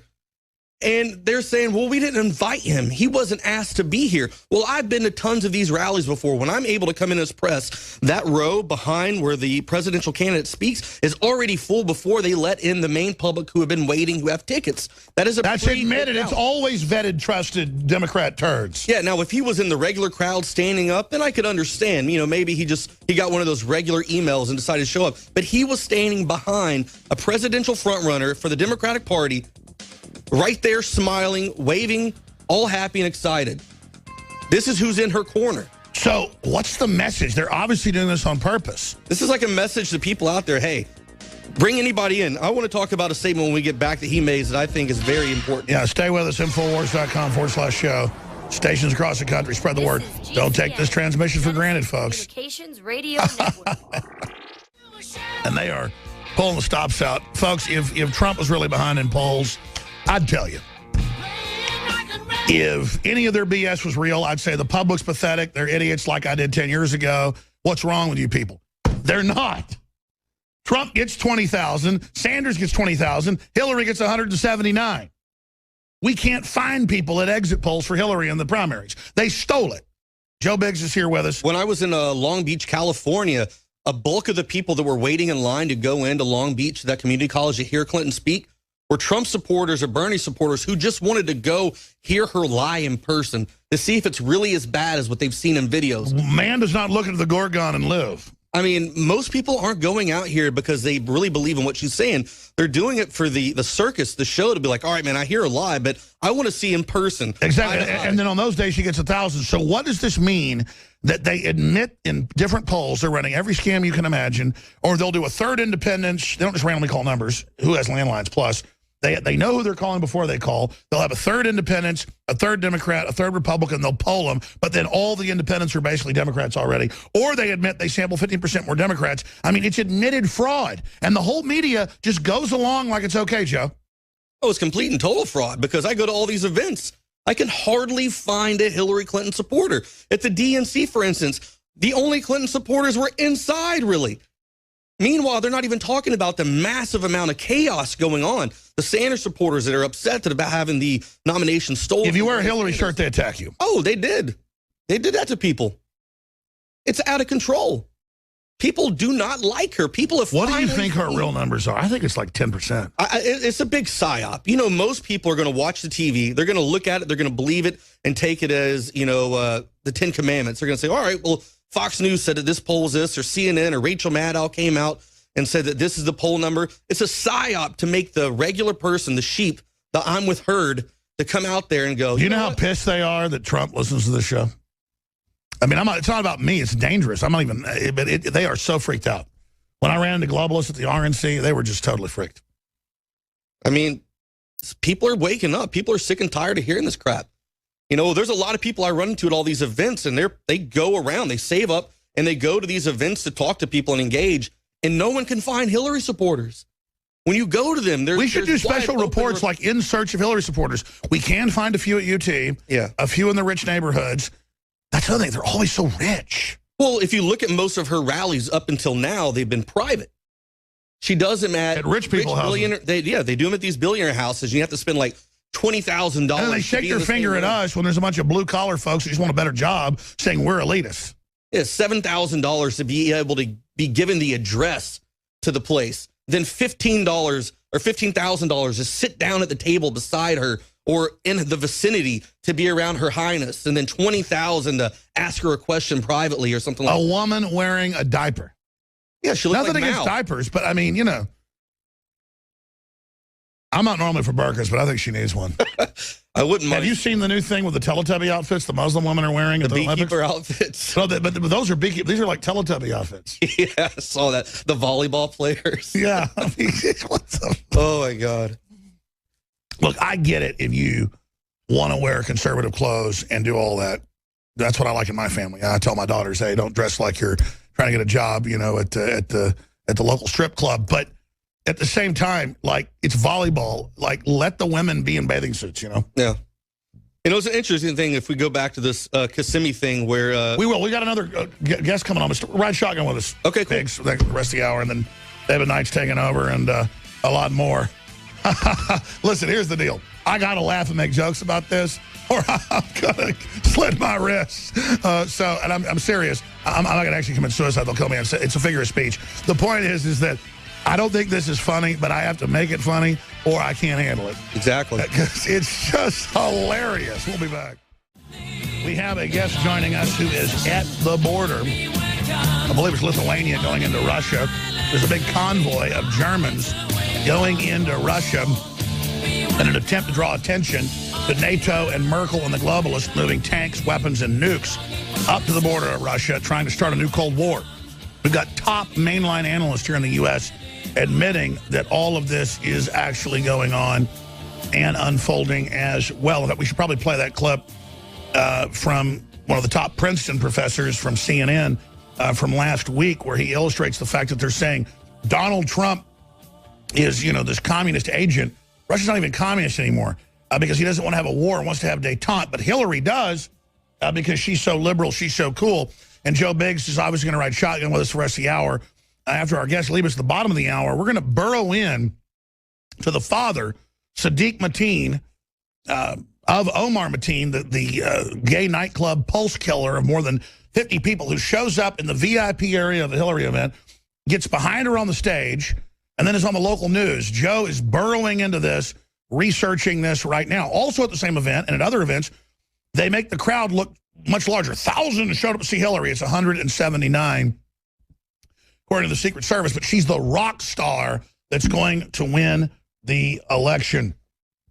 Now, Max Bachmann is an independent journalist. He's had a TV program on national German television. And, of course, he's also done reporting for Infowars.com, for Bilderberg, 2015, 2016, at generalist.org, Twitter, _generalist. And he joins us to tell us about this convoy that I guess means friendship. The peace drive from Berlin to Moscow is a citizens' initiative to promote international friendship between Germany and Russia. The Germans and Russians killed about 20 million on each side in World War II. 40 million plus dead. Yeah, it's good I didn't have another war. And they are involved in a convoy to draw attention to what's happening. The website is druschba.info. We'll get into the meaning of that word. Max, thanks for joining us. And again, he is on the border there. We tried this yesterday. I think it might be 3 times the charm. Thanks for having me. Let him go through the checkpoint, and then we'll get him on later. Twice is the try, but we've plugged it. We've done it. I'll try it one more time tomorrow, and then we'll maybe cover some of their HD videos once they put them out. She did a great job reporting from Bilderberg for us, but we're having internet issues, so we're going to shut that down right now. It's the magic of Skype, but I tell you, out in the middle of nowhere, it just doesn't work too well. Would be nice if other folks from Europe join the convoy. It's why we're doing it. To tell you about it today, so there it is. Joe Biggs, shifting gears now. Let's look at this father, the surrealness. Drudge Report called it the Twilight Zone. This Sadiq Mateen, father of Omar Mateen, from the nightclub shooting, showing up. He has his own shows where he pushes the same garbage. It's all being protected. His dad's brought him by the CIA. What is going on? Yeah, this guy is involved in a very large pro-Taliban movement. He spits out a lot of anti-homosexual rhetoric and stuff like that, where he calls for the cleansing of these kind of people. And meanwhile, you have a presidential candidate in Hillary Clinton who gets on stage and says she's for the LGBT. And she is taking money from Saudi Arabia. She's taking money from countries that murder them, throw them off buildings. And now you have this guy, the father of Omar Mateen, who killed over 49 people in Orlando, Florida, at the Pulse nightclub. And this guy is in the vetted area standing behind her. That should piss off a lot of people. And it also sends a message to other people out there. Hey, you want to go out and shoot some people up? Come on into the Democratic Party. Now, the local WPTV news actually stopped and talked to Sadiq and said, asked him a few questions. He said, I've been cooperating with the federal government, and that's about it. Thank you. And then he walked. By the way, the footage of him behind Hillary is priceless from the newscast. For TV viewers, we can roll some of that behind to just see him smiling behind her. This does smell like PSYOP. What do you think's going on? Yeah, definitely. He says Hillary Clinton is good for the U.S. versus Donald Trump, who has no solutions. Now, the news crew ran into her a few miles down the road and was actually able to stop and interview him. So I don't know what happened in between the time that he didn't want to really give a statement into the, miles down the road when this crew ran into him again, accidentally at this rest stop. He then comes out and makes a statement that I think is very interesting. He says, it's the Democratic Party. Anyone can join. That's a statement he's making. He's looking at all those people. Hey, you want to come out here? You want to come out here? Because my son did this. My son carried out my wishes. You guys want to come out here? Guess what? The Democratic Party is going to be one that's going to allow you to come into this country. And the Democratic Party is allowing these borders to be wide open. That's the message worldwide. He's conducting a jihad. Yes. He's saying to all those people out there, those pro-Taliban supporters, those ISIS sympathizers, hey, man, you want to come to America? Come in, vote Democrat. Let's get Hillary Clinton in. We'll be able to have fun. And then they also want to push this whole gun control thing. Why would they want to push gun control? Why? Because gun-free zones are kill zones. They take the guns away, then their psychotic jihadi. We have a literal, just like Khan pushes this Muslim law firm, Muslim journal to turn us over to Sharia law, and the weird left is cover for it all. Yeah, exactly. He's able to sit here and go, what? Let's bring these people in. It's okay. Let's do this. But then when it comes out and say, oh, you want to make fun of Gold Star families or whatever like that. If you notice, the wife didn't say anything. Maybe it's because they're actually practicing Sharia law at home. Maybe Mr. Khan doesn't allow his wife to speak in public unless he speaks to her. And by the way, we have a clip where Saudi Arabia on record is Hillary's biggest donor. Here it is. What is the connection between Hillary Clinton and Saudi Arabia that certainly got Israel angry? Well, it's extensive. I mean, the relationships between Hillary Clinton and Saudi Arabia, between the Clinton Foundation and Saudi Arabia. Saudi Arabia is probably the largest single donor to the Clinton Foundation. And you can see Clinton's arms export policies while she was Secretary of State, favoring extensively Saudi Arabia. Yeah, I mean, she's a communist Chinese agent / Saudi Arabia agent. And folks, I criticize Israel when they're doing stuff that's wrong because, Israel's a complex government. It's got bad people as well. But this thing that Israel makes the weather the way it is, and if you fall on a banana peel, Israel did it. No, I look at who really runs it. And man, and I'll say this, the Israel lobby has really rolled over to communist China. So, bad on them for that.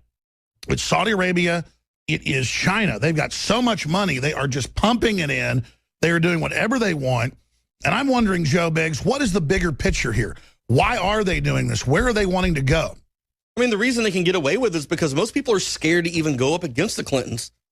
Think about since the DNC, Clinton body counter, left-wing conspiracy, 3 with ties to DNC. That's right, 3 top DNC people over the delegates dead, and they're all being found shot in the head. Since the DNC committee emails were leaked a few weeks ago, 3 people associated with the DNC have all been found dead under what could be questionable circumstances. Some, including Bernie Sanders supporters, suspect the Clintons were behind the deaths. Now, I know people, many of us that were out there, the DNC actually talked to these Sanders supporters, and they think that the reason that Sanders stood down is because he was threatened. Well, no kidding. You look at FBI Director James Comey coming out and all of a sudden listing out all these reasons why should she be indicted, why should she be thrown in jail, and then goes, well, no one's going to take that case. And then you have this guy right here, Seth Rich, DNC staffer.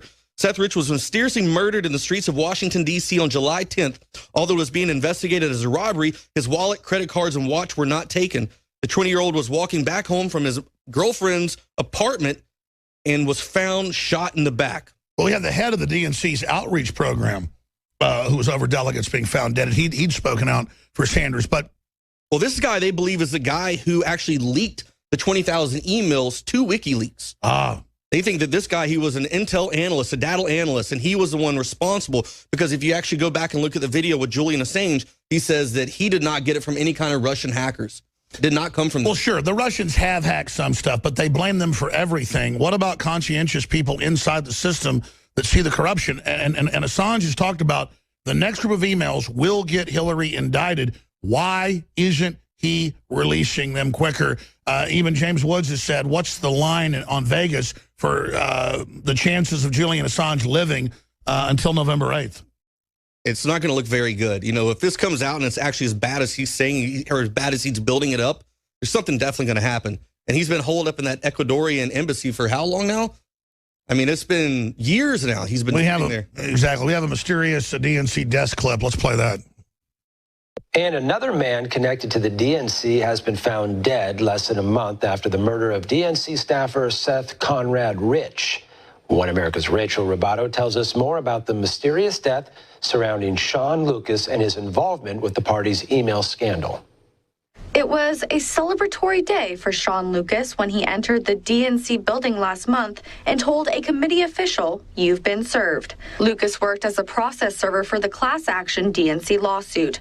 The lawsuit was filed against both the committee and former DNC chairwoman Debbie Wasserman Schultz for allegedly committing acts of fraud after leaked emails revealed the DNC showed favoritism towards Hillary Clinton over Bernie Sanders. After serving the papers, Lucas told an independent filmmaker who captured the whole thing on video that although Schultz refused to meet with him, democracy was served. Yeah, they wouldn't give us any of the head honchos, which I kind of had a feeling wasn't going to happen. But we did make contact with somebody from the Democratic National Committee's office, and they've been served. Democracy has prevailed today. But in a bizarre twist of events, on August 2nd, less than 1 month after serving the subpoena, Lucas was reported dead. According to police records, Lucas's girlfriend found him lying on the floor unresponsive when she returned home that evening and immediately called 911. Paramedics said there was no sign of life by the time they arrived on the scene. Police are not releasing the cause of death at this time and are not commenting on speculation that Lucas was murdered. His unusual and sudden death is fueling speculation about the recent death of Seth Conrad Rich. Rich, a DNC employee, was working on several committee cases involving voter and election fraud before he was murdered by gunshots. He was also set to testify in the FBI's email investigation of Hillary Clinton before he was killed. Authorities have ruled his death as a robbery gone wrong, but police records indicate nothing was stolen from Rich, even though he had a cell phone, cash, and a watch on him at the time of the incident. No suspects have been arrested, and police are now offering a reward to anyone who knows more information. And now there's been another death. That's One American News doing a great job. Joe Biggs? There's another guy, John Ash, the former president of the United Nations General Assembly, This is a guy that was found that had died and had a barbell dropped on his head. But the interesting thing about it, the UN actually released a statement saying that he had died from a heart attack. And then it came out that they had found him with this barbell dropped on his head. He was a 61-year-old man. He was about to testify against Chinese real estate developer NG Lap Singh, who was implicated in the Chinagate scandal for funneling money. Oh, yeah, the Chinese funding Hillary again. Oh, he's dead. Oh. Yeah. So, I mean, there's the Clinton body count. And actually, Darren McBreen, I know he's working on a report for tomorrow. He's doing a big thing on the body count. It's building up. And it's getting to a point where you're starting to see now, people there's never been dead bodies around the Clintons. Yeah. I mean, have you heard about this? Two of the family members of two of the guys that died in Benghazi have now sued Hillary Clinton for that. Let's talk about that in a moment. I'm going to stop right now because I didn't even plug last hour. We're not going to be here if I don't stop not airing the ads. I'm skipping one right now. I can't even help it. So it's kind of like a schizophrenic deal where I just don't even want to have advertising. I don't want to mess with it, but I got to have it. And so we go out, we get the very best products we can at the very lowest prices, things that everybody needs, like water filtration systems, non-GMO seeds, incredible supplements, books, films, Hillary for Prison shirts, Bill Clinton rape shirts. You want to be aggressive and get in these criminals' faces, we're doing it. We have Anthroplex that is a male and female, but it's advertised to males. Enhancer for stamina, libido, energy, you name it. It's got 5-star reviews by thousands of folks. It's like Super Male Vitality. It has some different ingredients, but some of the same. Super Male is even stronger, but this is less. But the two go together well. It's kind of a base for that. It's 40% off. We've never done that. A lot of big specials just ended. This is our new special. 40% off Anthroplex at InfoWarsLive.com or InfoWarsStore.com. Again, is the big umbrella site. InfoWarsLive.com takes you right to the subpages. We also have 20% off the InfoWars Premium Power Pack that we sell even lower than major chains that sell it. It's a third the size of a briefcase. Has all these different plugs in it for different adapters for your iPhone, your Droid, whatever. And will jump a car up to 12 times off of a single charge. And just the case is a third the size of a briefcase. The actual block is just, talk about miniaturization. This is the best cutting-edge system out there at the lowest price you're going to find even normally. 20% off. It is an absolute steal. InfoWarsStore.com. And we also have the solar panel control system and the solar panel system itself. That is 33% off. We've never offered that. We have these units in stock. This is the very best unit, highest rated, best quality, lowest price that we could find in this class. And at 33% off, it is a loss leader. The InfoWars Solar Base Station Power Supply, 33% off at InfoWarsStore.com. From our research, the InfoWars Solar Base Station Power Supply is the most affordable and high-powered solar generator out there. And now we're giving you 33% off on the Solar Base Station at InfoWarsStore.com to help you get prepared while supplies last. The InfoWars Solar Base Station uses a unique lithium-ion phosphate battery and will last up to 8 times longer than your typical unit. One unit provides 1,500 watts of continuous power or 3,000 watts of peak power for any emergency. The solar power supply is the real deal, and we're giving it to you for the lowest price possible. We've done the research, and this is the best emergency power backup out there. Get a bunch of these, run your whole house, great for camping, you name it. Get the InfoWars Solar Base Station at the lowest price ever at 33% off at InfoWarsStore.com today. And there's always free shipping on orders $50 or more. You can always get 10% off when you sign up, even on top of other discounts for auto ship on any item that makes sense, like Anthroplex or colloidal silver, to get an additional 10% off that you want to get via auto ship. A Hillary for Prison shirt, you name it. Your action is what's built InfoWars. You are InfoWars, and we're not here like the IRS taking money from you at gunpoint and giving it to MSNBC in a bailout or a stimulus package or $450 million a year to NPR. We're here just saying we got great products at really great prices, and we're crazy enough to go head up against Hillary and the globalists and the communist Chinese and the Saudi Arabians. But look, don't thank me if they do something to us. I'm not bending over to these people. I'm never joining them. I'm not scum. Okay, I don't support killing Buddhists and putting them in mobile execution vans and harvesting their organs. So people think it's heroic to fight this. It's insane not to. Joe Biggs, let's get more into this weirdo shooter father from the gay nightclub, the Pulse Club in Orlando, showing up to the Stage Hillary event. He's there in the VIP area. He gives a press interview. This is unreal. What do you think's behind this? I mean, he is definitely sending out a message, and they're allowing him to send out this message that, hey, if you want to come here, you vote Democrat, you can come here. Borders are going to be wide open. And then you have these guys pushing this gun control narrative where they want to have less guns. Look at California. Look at Chicago. Look at Chicago where there's so many people. You're saying the jihad's on, we're going to come here, we're going to kill people, my son's going to kill people, and then we're going to take the slaves' guns. We're going to take the Demis' guns. Exactly. I mean, if people need to wake up and see, this is scary. It's getting to a point. Now, look at this. Monday, Sadiq posted a video. Sadiq Mateen says his son was well-educated and respectful to his parents and that he was not aware what motivated him. Meanwhile, Sadiq has put out many videos saying that homosexuality is bad and these people should be killed. Then it adds, God will punish his dad those. was saying the exact same crap his loon son was doing. Yeah. You said it. It's just like in movies where they say they're sending out codes or whatever. It's not even coded. He's there saying, I'm here behind Hillary. I'm accepted. Come here, do this. We will take their guns. My dad sent me a text message earlier saying, hey, go look at Demi contracts from over 11 Islamic countries where Christians and others have to sign a contract to pay 50% tax, not 10%, be slaves. Excuse me, I'm sorry, really bad allergies right now. Teleprompter free, folks. I'm not like Hillary, but I am sneezing. And I'm like, Dad, you print me the Demi contracts, but you fought this. Bracken talks about this. Explain what a Demi contract is. Well, look at this, though. With Bo Bergdahl, what do we do with Bo Bergdahl? We release the Taliban 5, which means we are negotiating with terrorists. Now we have this money that we have given to Iran. We're sending out a message in so many ways. It's all right for you to come here. It's all right for you to jihad here. And if you get caught or if something happens, hey, it's going to be all right. We're going to trade our people up for you guys to come here and be comfortable. That's the big issue, is we're all about making these people feel comfortable here. Meanwhile, we can't even live in our own country peacefully. We can't be here happy. We can't even have our own culture. There's people within America, women who can go out and walk around wearing their clothing and be spit on and mocked at by these Muslim men who don't like the way they do it. But meanwhile, if we go to another country and don't abide by their culture, their rules, we're going to be looked down upon. But we're told that they can come here and do whatever they want. It's all going to be free. Meanwhile, there's veterans who are homeless, who are dying, who aren't getting the health care they need.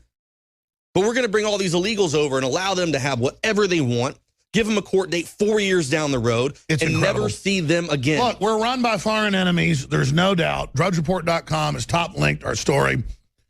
When will Hillary disavow Omar Mateen's father? Man who supports Taliban and extermination of gays shows up at Clinton rally. And I would just add, Paul, and it's put in VIP section. Yeah. He's put in VIP section. When you go to these events, when you get your press pass, your credentials, when you walk into that facility, you will already see those bleachers behind that candidate that will come up and speak already full. And then the other people will start to funnel in on the outskirts, and that'll be your rally.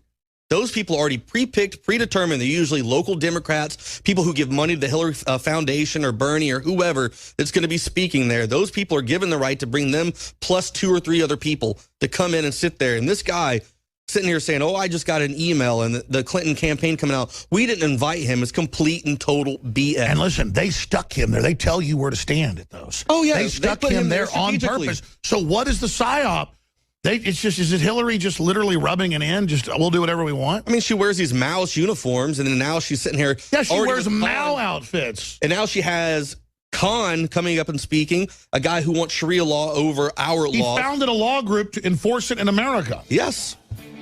And then we have people like Fethullah Gulen that we allow to come in. The CIA gives a backdoor key to come in. He's got 150 million. I mean, this is what our country's doing. They're telling these people, hey, Sharia law, that's fine. Patriotism, Second Amendment, First Amendment, that's bad. We don't want that here. I can't believe it anymore. Stay there. We're going to be right back and take some phone calls with Joe Biggs. I'm Alex Jones, Infowars.com. Please don't take the show for granted. We're under attack. I knew about Demis. I read about it in history books decades ago, but then we had former Navy SEAL and writer Matt Bracken on about the whole Islamic invasion. He says, listen, when they let people kill folks in Europe, and politicians say it's not Islamic, that is the cue that they're operating as a good Demi. And I go look at Hollande and Merkel and all of them, and Hillary, they're getting hundreds of millions to their foundations and groups and clubs. And the thing is, these Muslim countries, almost everybody's slaves. There's these rich elites on top And they're all about buying influence, taking over governments, and we're just totally laissez-faire and open. It's like we have no immune system. So my dad, who's a big history buff, he goes, shimmy means protected in Arabic, dhimmi, pronounced dhimmi. And it goes, as is you are legal to exist, but because you are buying a license to exist, you can pay over and over to be abused. Look up the modern dhimmi contracts. Well, Dad, just bring them over here. If you're, okay, yes, I know about dhimmi contracts in Arabic from the Middle East and other areas. It's like when they bring in workers into Indonesia or some area that's Islamic, they tell them, look, you're going to pay higher taxes because you're not a Muslim. And so and again, the first wave is all like friendly. Oh, I'm here to be your friend. Oh, I love you. And maybe they are the heretics. Maybe they are the folks that wanted to get away from it. But then now we're getting the new waves where they admittedly go to people's houses in France and say, you're going to give me a job, my family mayor, or I'm going to kill you. And the mayors capitulate because it's politically incorrect. And because the Muslims don't care if you arrest that group, their cousins will come kill you. And so now this new wave is from the very worst countries. These are the ones that invaded Syria from all over the Muslim world, got their butts kicked. So now Europe said, just come here, sweetie pies. I don't see how the leftists are going to get away with this, Joe Biggs. What the leftists don't understand is the people that they want to bring in are the ones that are going to have a knife to their neck. They want to bring these kind of people in, but these are the exact same people that are going to go after them first. Why? Because they're the weaker of the humans. Exactly. Why do the jihadis continue to attack mainly their own Democratic people? Because they have no respect for them? Like, yeah, they're lesser. They're lesser. I mean, look at how men, when I grew up, and the heroes we had that we looked up to, you know, the John Waynes and, you know, all this stuff. We had all these people that we looked up to and we're like, man, that's what a man should be. Someone who fights for his family, fights for his land, fights for his country, and doesn't back down. We don't have those kind of people anymore. We have no role models now because these men have been dumbed down so much. They're so nancified, so pussified. They are weak. They wear short shorts and, you know, they look like you can't tell the difference between a guy and a girl half the time. And these guys coming over, they grew up in war-torn countries. They're fighting every day for something they believe in, they truly believe in, and they're willing to die for. They're willing to strap a bomb to their chest and blow themselves up and kill whoever for what they believe in. And they see the people over here in Europe, they see the people here in America, and they go, wow, these people are weak. So that's it. We just take them. The left hates the open freedom. They hate the true liberalism that their fathers and mothers and forebears gave them. And so it's just like women that like abusive men or bad boys. It is Stockholm Syndrome, and they're cuckold. They really are dominated and think it's sexy and want to wear a burqa and be in a slave pit. I mean, they really want to be sold at bazaars in North Africa at a subconscious level. They hate daddy that gave them all this freedom, and they just want to crap all over the West and mutilate and bring everything down. I grew up in the woods. I grew up with camo on my face and deer urine on me, in a tree stand, shooting a bow, taking out a deer, fishing, going out, building stuff. I mean, that's what I grew up doing. You didn't play Pokemon Go? No. My Pokemon were deer and hogs. I round those things up and threw them in a bag and eat them. But think about this. When you go talk about hunting now, when I go out in public here in Austin or around the country and I talk about hunting, people go, ooh, that's disgusting. And then you just throw it away. I'm like, no, I clean it right there on the spot. I fillet it. I freeze it, take it home, and I eat it. I provide for my family from the earth. And you have these men now that are just like, oh, that is so disgusting. Either way, we're going to go see a One Direction concert later. Like, what the hell is that? What is One Direction? The only direction you're moving in towards is being feminine as hell. Well, and people call it feminine. I wouldn't even call it that. It's just they're so disconnected. And I'm not knocking people. This is the way the world works now. They've broken up the family, so your family is the trendy group you're in. Well, that's some artificially programmed system. I don't know. I just think the death of the American man is starting to happen. Well, I think it's the death of responsibility, because I don't want to romanticize everything in the past either. But if you look at what they are, they just want to run the white flag up and bend over. Yeah, they're weak. You don't see many people that are willing to jump up and put something on the line. Because like these jihadis, they're willing to strap a bomb to their chest. They're willing to load a 2-ton vehicle down with explosives and drive it into a building because they believe in it. We have no more. We hardly have any Americans that have conviction to really stand up And that's why when you see people like Snowden or Assange, people who actually believe in something are uncovering these truths and leaking this information to the public to expose these people, they're putting their lives on the line. We are putting our lives on the line. Not many people are willing to do that anymore. Well, I'll just throw this out there as a one-liner, but it's true. People better not take InfoWars for granted. I don't mean that like, oh, you better appreciate us. We're fighting every day to just stay on air and to get the information out. They're bringing in censorship. It's intensifying by the moment. And people say, oh, well, once they shut down the press, I'll be okay. No, they're coming for everybody. They want to end prosperity because they can't compete with it. They want to sew this country up. The enemy is probing us right now by Sadiq Mateen standing there behind a presidential frontrunner. He is probing. He is sending a message out there that, he was hey, brought here by the CIA from the Taliban. I'm okay to be here. So continue to come on. You guys are safe. He's like, I'm at Orlando where my son, who followed the ideology I push, kill the gays, did this. And I'm standing behind Hillary Clinton. And I'm standing behind her, and there's nothing these Americans will do. We've conquered them. I'm planting the flag. You don't know how pathetic they are. And they know that these leftists are going to sit back and go, oh, my God, we can't say anything because if we would have brought it up, then we could have been looked at as racist. And meanwhile, this guy comes up behind them with a blade and just cuts their head off.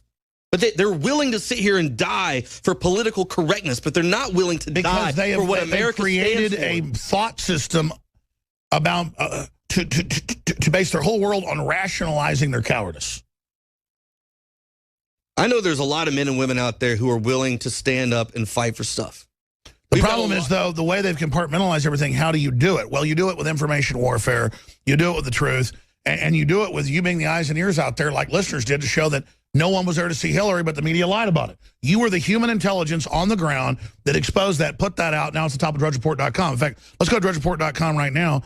Paul Watson's article is up there on the very, very top, dealing with when will Mr. Mateen decry what his son did, and when will Hillary disavow? When will Hillary disavow? Will Hillary disavow Mateen endorsement? Let's click on that. That's the big question. The Mateen endorsement hashtag.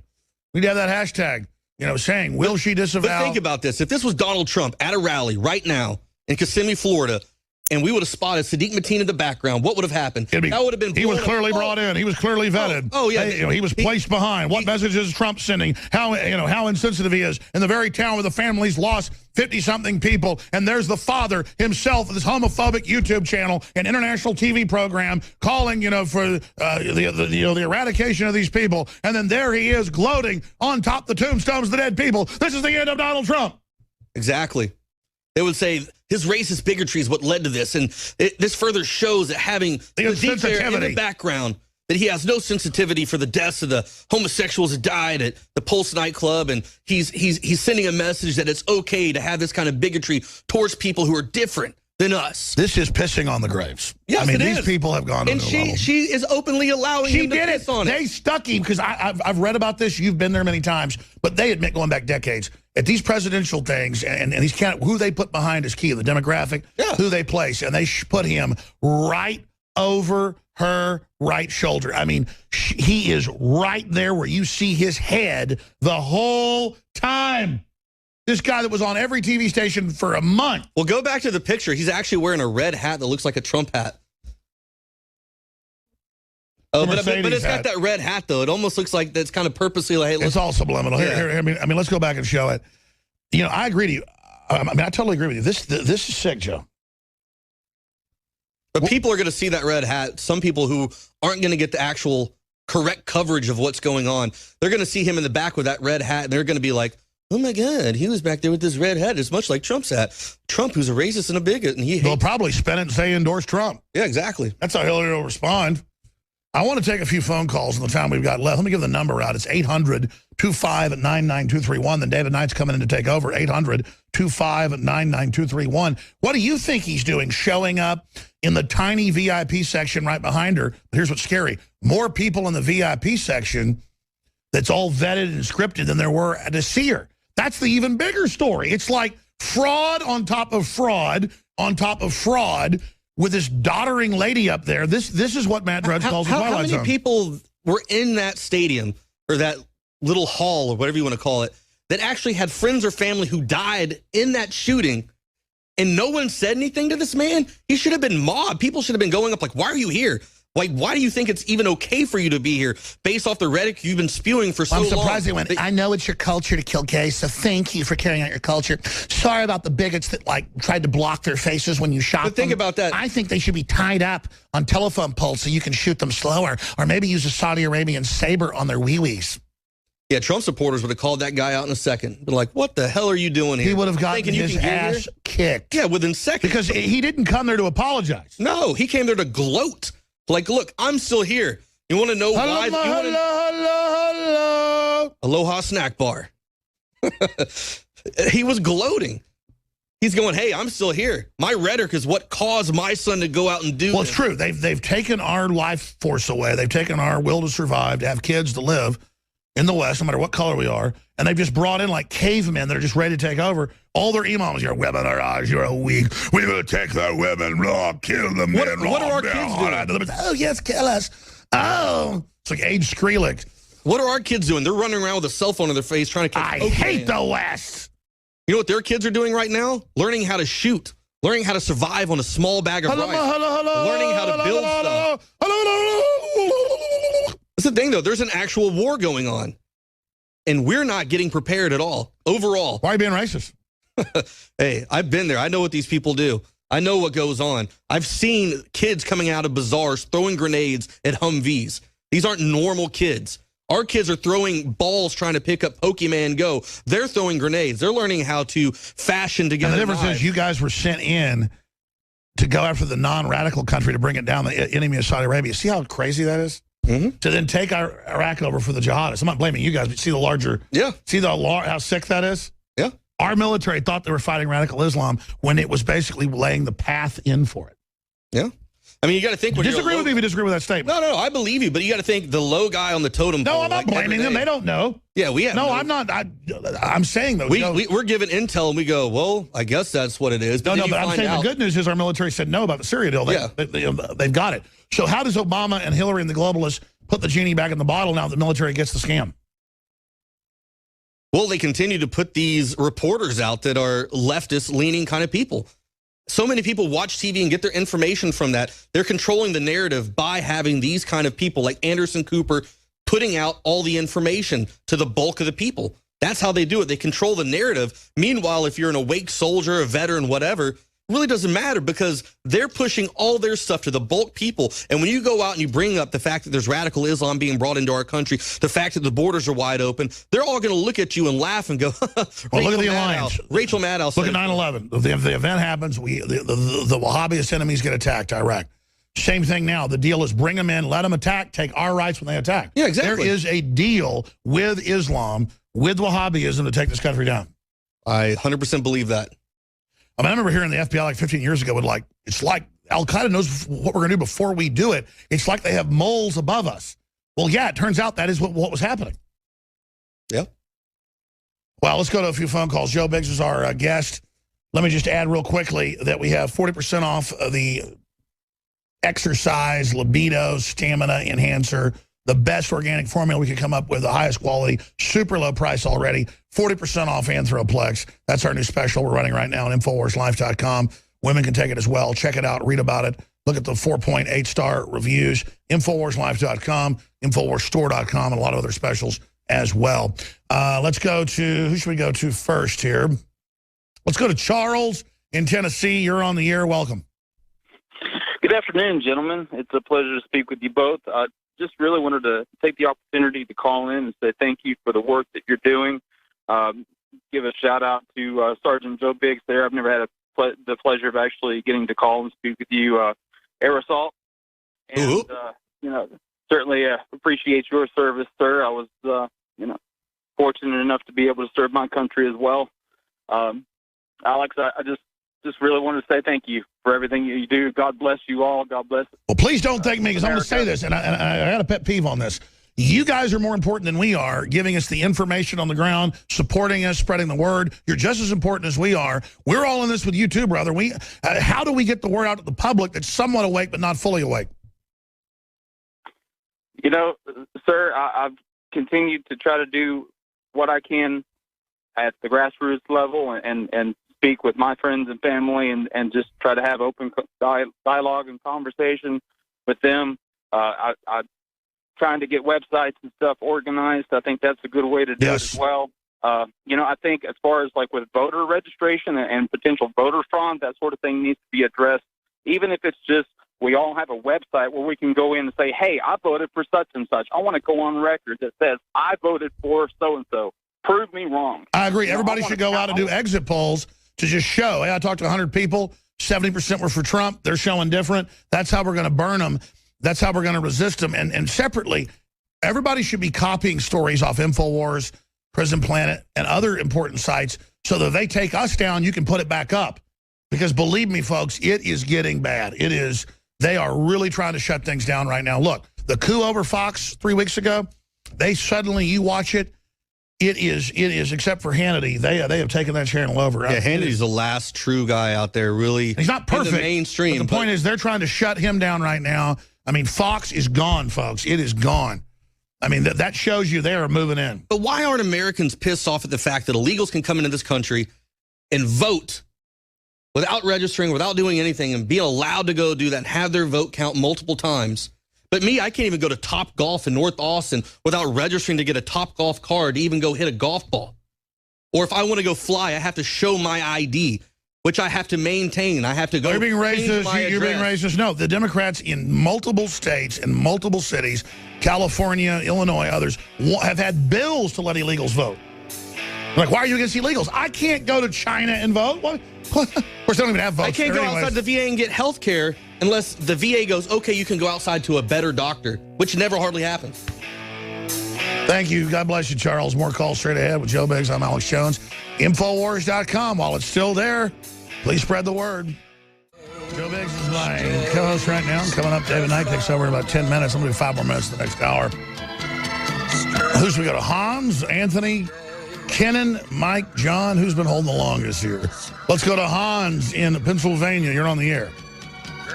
Yes. Good afternoon, gentlemen. I've been an avid listener of your show for quite a while, and I'm very well aware of what the New World Order is doing to us. And I'm an inventor. I kind of think out of the box on occasion, and the thought occurred to me that this government continuity of government program that has been in effect for years might present a possible means for the New World Order to decapitate our entire government in one fell swoop. For example... Sure, it's set up for outside globalists to have a total track into everything to be able to bring down our nation anytime they want. That's actually the secret of world government, is that they then hold the technocracy keys above it and can take down any country they want whenever they want. So you've hit the nail on the head there. It's kind of like Operation Valkyrie in reverse. Right.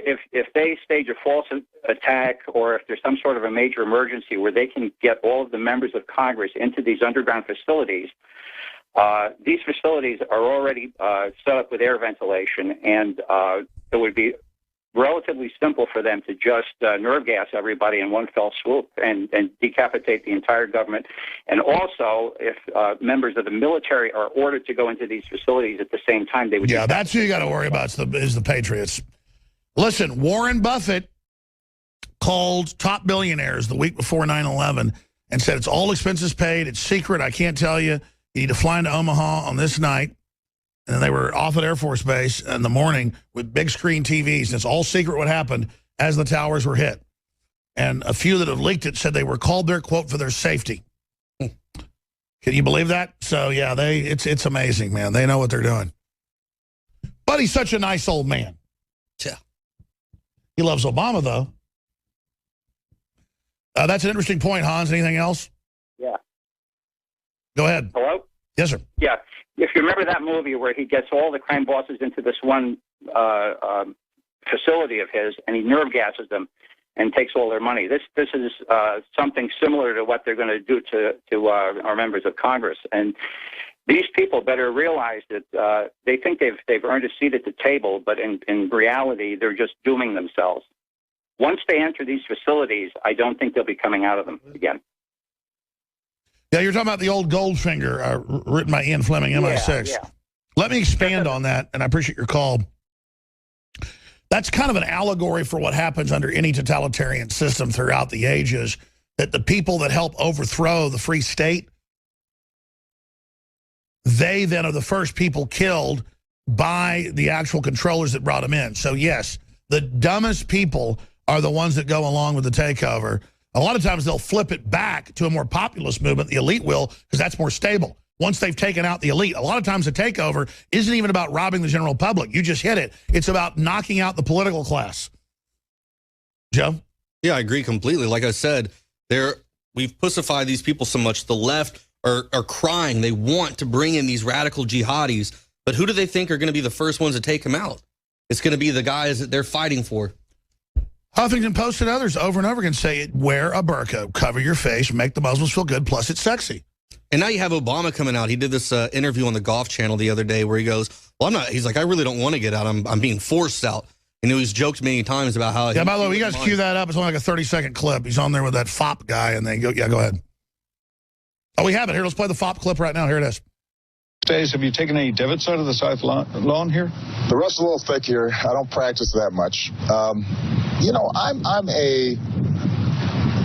a hack, but I'm not quitting my day job. I'd say actually you are quitting your day job fairly shortly. Well, then I may get good. I'm being forced out. I didn't quit.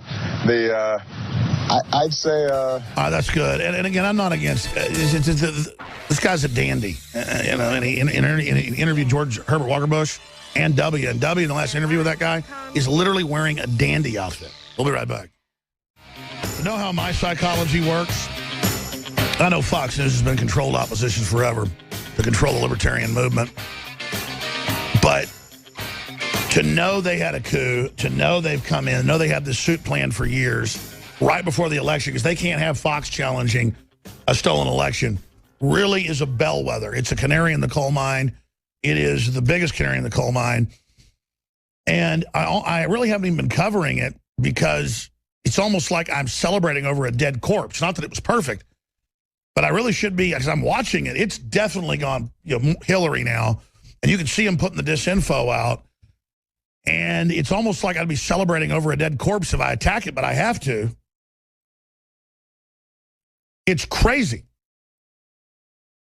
It's absolutely crazy that they really did it. And let me tell you, Drudge and InfoWars is next. Speaking of Drudge, I'm told it's now the top story on Drudge. We'll put that on screen.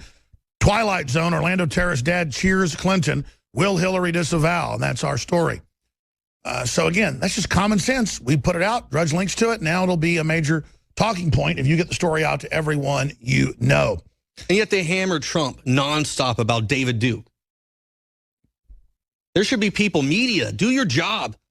There should be people out there right now on every channel going, wow, Sadiq Mateen was back there in Orlando. Give me a break. The Ku Klux Klan is completely Democrat. Every Grand Dragon there ever was a Democrat. Well, it was Robert Byrd. And quite frankly, David Duke is right about we can't just have wide open borders and that there's an anti-white agenda of balkanization. It doesn't mean he's right about white sheets and dancing around in a KKK outfit. Mecha and La Raza are right about the exploitation of Hispanics in many cases. It doesn't mean they're right about, you know, all their crap. Yeah. I mean, look, they go, oh, Alex Jones agrees with David Duke. I agree with being intellectually honest, okay? You know, I mean, the Imperial Japanese, I didn't agree with them doing secret testing on our troops. But yes, we did cut off their oil. We did cut off their rubber. The West did push them into that. Does that mean I agree with what the Japanese did? No. It's just, it's reality-based, Joe. I mean, look at all the media now. Now that Fox has completely gone Clinton, mostly, you've only got InfoWars, Breitbart, and Michael Savage, who are the other people who are giving you that other side. And by the way, of what's going on. We sit around here. Are we excited about there's so few of us? No, it's kind of, I mean, it's good that we have the people, but it's kind of sad sometimes that we no, don't exactly. have it's not fun. A lot of people out there that are on that side. It's creepy. Kind of, it's creepy. Yeah, it's like we're all alone in this one big, like, Clinton rally, and we're the only ones there. But because there's no one showing up to the rally. Exactly. It's like a total hoax. We're there calling We're it. just there They're yelling. shutting the media down. We're just there bullhorning her, and she's just sitting there going. Well, I mean, my point is I'm not in competition against Drudge. I'm not in competition against Breitbart. I'm not in competition against WorldNet Daily or Daily Caller. I mean, and none of us are perfect, but at least we don't want to destroy the country.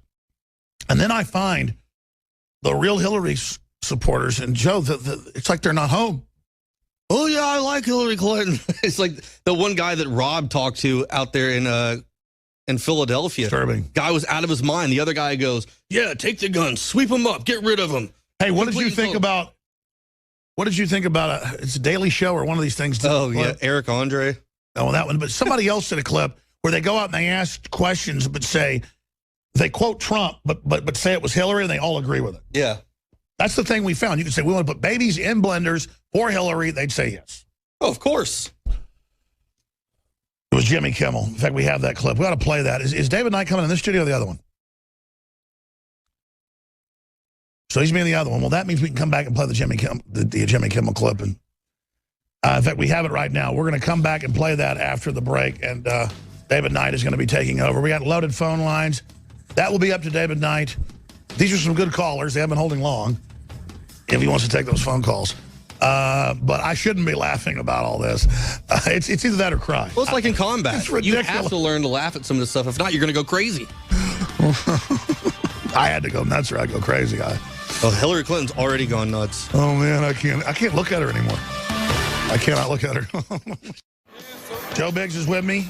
We got David Knight in the other studio about to hand the baton. Nightly News coming up tonight, 7 o'clock Central Standard Time. I want to thank all the viewers and listeners and affiliates and sponsors for making this possible. Please stop thanking me. It is so humbling when we're out in public, Joe Biggs, and we run into sometimes thousands of listeners and fans over a weekend at the RNC or DNC. It's very humbling. Families and little kids and just really, and all of them, their eyes are so alive, whether they be black or white or Hispanic or Asian. And it's just amazing to see it, and it's disproportionate black Americans. I mean, I got to say, InfoWars disproportionately has always had a larger group of, instead of 13% of the population, I'd say in the United States, 20-30% of our population is black. And I'm not going to patronize, call you African Americans. It's a new name every week. Black folks are sick of all of it. Just, I mean, I'm a pink folk. I kind of got, goofy looking skin. But the point is that we're Americans. We all got red blood. And people are sick of being put in these boxes. And I tell you, the fact that Hillary can't get crowds anywhere, again, it's indicative she's not really ahead of Trump. And then we get the nomenclature, we get the diagnostics, we get the methodology, the breakdown from Reuters and AP and others on all these polls where Hillary surged 10 to 15 points. They added 15% more Democrats. This is not brain surgery here, folks. I mean, what do you make of this? You get on social media, Donald Trump's exploding. He's everywhere. He's all over Reddit. Way bigger than Hillary. Facebook, Twitter, everything. Instagram. By the censorship. There's larger amount of accounts that are pro-Trump than there are Hillary Clinton. And when you look at the Hillary Clinton pages, guess what they are? Hillary for prison, handcuff Hillary, Hillary doesn't belong here, Hillary for San Quentin, all this stuff. By the way, that was in the article about it. Hillary's most popular thing on social media is Hillary for president. Yeah, exactly. And that is amazing. I'm sorry, it's funny. I want to play this clip and then go to. In fact, but first, David, I want to play this clip from one of the national TV shows. Who is it? Jimmy Kimmel. Yeah. Where they do the same methodology we do, whether it's Austin or whether it's Cleveland or whether it's Philadelphia or whether it's L.A. Our reporters or our auxiliary reporters, like Mark Dice, he gets criticized. So do we. They go, "Why'd you just show dumb people?" We're not doing that. There's a lot of dumb people. We are showing you basically everyone that had something to say, and 8 out of 10 in Austin, Democrats want gun owners in forced labor and want to execute us. 8 out of 10 want to kill newborn babies or up to age 3. Post-birth abortion. 8 out of 10 want to ban homes bigger than 250 square feet. I mean, this is a cult of psychopaths. I mean, these are lunatics. I don't know what you call them. I'm not a psychiatrist. But I know this. They're freaking crazy. But you got to add one thing. For Obama, for Hillary. And that's what Jimmy Kimmel's show illustrated. Look at David Knight's take on it is, if you say it's for Hillary, if you say Hillary said it, they will support it. That's called being in a cult. If Donald Trump came out and said, I want compulsory national service and I want you to worship me as God, I'd say, I'm done with Trump. He's crazy, blah, blah, blah. But see, not with them. If you had a cult follower, well, Trump wants everybody to drink cyanide Kool-Aid, they'd say, yes, drink it. But see, Trump isn't doing that. This is literal cult behavior. Let's go to the clip. What did you think when Hillary Clinton said, I see improved relations with Russia from a position of strength only as possible? I I agree with Hillary. Hillary Clinton said immigration is a privilege and we should not let anyone into this country who doesn't support our communities, all of our communities. Well, I'd virtually have to agree with that. Hillary said in order to achieve the American dream, let people keep more money in their pockets and increase after-tax wages. Yes, okay. It's in order that's a great idea so that we can start to move everybody up and start moving people out of the level of poverty. And obviously runs fairly severe contrast to what Donald Trump is proposing. Absolutely. Many of her comments run severe contrast to Donald Trump. What do you think of this quote from Hillary? There's nothing I love more than women, but they're really a lot different than portrayed. They're far worse than men, far more aggressive, and boy, can they be smart. I agree. I've worked for 38 years in the hospital with women, and that's a very accurate. And you think that's obviously a sharp contrast to her opponent? Absolutely. Hillary Clinton said, I like the concept of local education. I want to get rid of Common Core. I think Common Core is a disaster. Well, I'm an educator. I'm a school teacher. I think Common Core is a disaster, too. And what do you think of this Hillary quote? I have never seen a thin person drinking Diet Coke. Never seen a thin person drinking Diet Coke. Well, let me tell you something. Diet Coke does not make you thin. So you would say, get rid of Common Core, keep the Diet Coke. Keep the Diet Coke. Exactly. What do you think of this Hillary Clinton quote? I am opposed to gay marriage. Well, I've heard that a lot from a lot of politicians. It's all about the timing, though, isn't it? No, hey, she's for us now. Yay! She did actually. I'll take that as a win. What did you think of this quote from Hillary Clinton? While Bette Midler is an extremely unattractive woman, I refuse to say that because I always insist on being politically correct. I am sure that she never said that. You're right. Please don't sue me. I can't make any guarantees. So the one Democratic operative, kind of a master spider, got what it was. David Knight, is that not illustrative? Like, we're not out trying to make people look dumb. We show the people. This is how crazy they are. If you just say it's for Hillary or Obama, they go along with it. David actually spoke to this lady at the DNC and laid out every reason why she shouldn't be president. She goes, well, I still think she's trustworthy. Oh, yeah. Talked about all the different issues with leaking information, you know, because she's trying to sell this idea that Donald Trump had some kind of alliance with the Russians to hack the DNC. Alex, I spent a week at the DNC talking to these very people. It is a herd mentality. They need a T-shirt that says, I'm with herd. Because that's really what it is. There's a great political cartoon that we tweeted out. My wife saw it. I tweeted it out as well. There's all these sheep around at the Democrat convention, and they're saying she would never do anything bad, you know, and she would never pull the wool over our eyes, okay? They are sheep. No matter what you tell them, they always say, you know, she's loyal and trustworthy and honest, and, you know, you can't convince them otherwise. Why does Hillary have armed guards, but you can't? Why does Mexico have borders that we can't? You know, Alex, there's an update. Mikhail Thelen just handed me a new story at Infowars.com. WikiLeaks is not convinced at all that Russia had anything to do with it. Of course, they were the ones who released the information. More they would evidence know. points towards our own private intelligence. Yes, but they just put out tweeted out a $20,000 reward for information on the murdered DNC staffer Seth Rich, who was beaten. WikiLeaks did. Wow. They put out a $20,000 reward for information about this DNC staffer who was beaten, that goes towards what you were saying earlier, and others were saying that may be the leak source. Yeah, because he was a data analyst for the DNC. Oh my they God. said if anybody could have gotten a hold of that information, it would have been him. Assange better release his info now. He's not safe in that embassy. Then Assange said that it was not Russia, so definitely it could point to someone like this. And then it's going to go to who else had ties with Seth Rich and who else had that kind of access. That's like 5 different DNC people, 3 of them involved with the technicals dying in the last month. And of course, he was beaten and shot, and he was not robbed, okay? I know this is D.C., and it's a model of a criminal city, but he was not robbed. So, you know, all these different things, of course, it's just a conspiracy theory, I'm sure Hillary Clinton would say. I mean, he could have shot himself in the back of the head twice. That's kind of normal. Yeah, don't be racist against bullets. Yeah. Getting serious here, though. Wow, WikiLeaks is coming out and saying this. Well, Assange has pointed out that what he's got is supposedly going to bring down Hillary. I don't know what he's waiting for, David. I don't know. I mean, he is, I've got another article from Julian Assange. He went on Russia Today, and he talked about the fact that, of course, this is an article from Steve Watson that's on Infowars.com. Assange pointed out the fact that Trump really doesn't have any connections in Russia. He hasn't been able to build any hotels since Putin took office there. So he doesn't have any influence there. He can't even get a hotel built. And yet Hillary Clinton, as he pointed out, was involved in that massive uranium deal that we've talked about for so long. Well, he said that she's got more connections to Russia than anybody he's ever seen, except for the Saudis, and she's totally run by them. Yeah, absolutely, absolutely. Yeah, that's a key point. Is the Saudi Arabian. And by the connection. way, that's what Russia's supposed to do with its intelligence agencies: is fight for Russia, and then we're supposed to fight for us.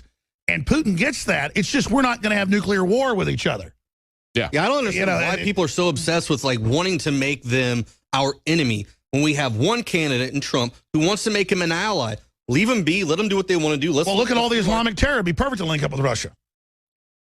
Yeah, you know, when we look at what's going on with Russia, I had these two women that I talked to that were there at the convention trying to lobby on behalf of Ukraine.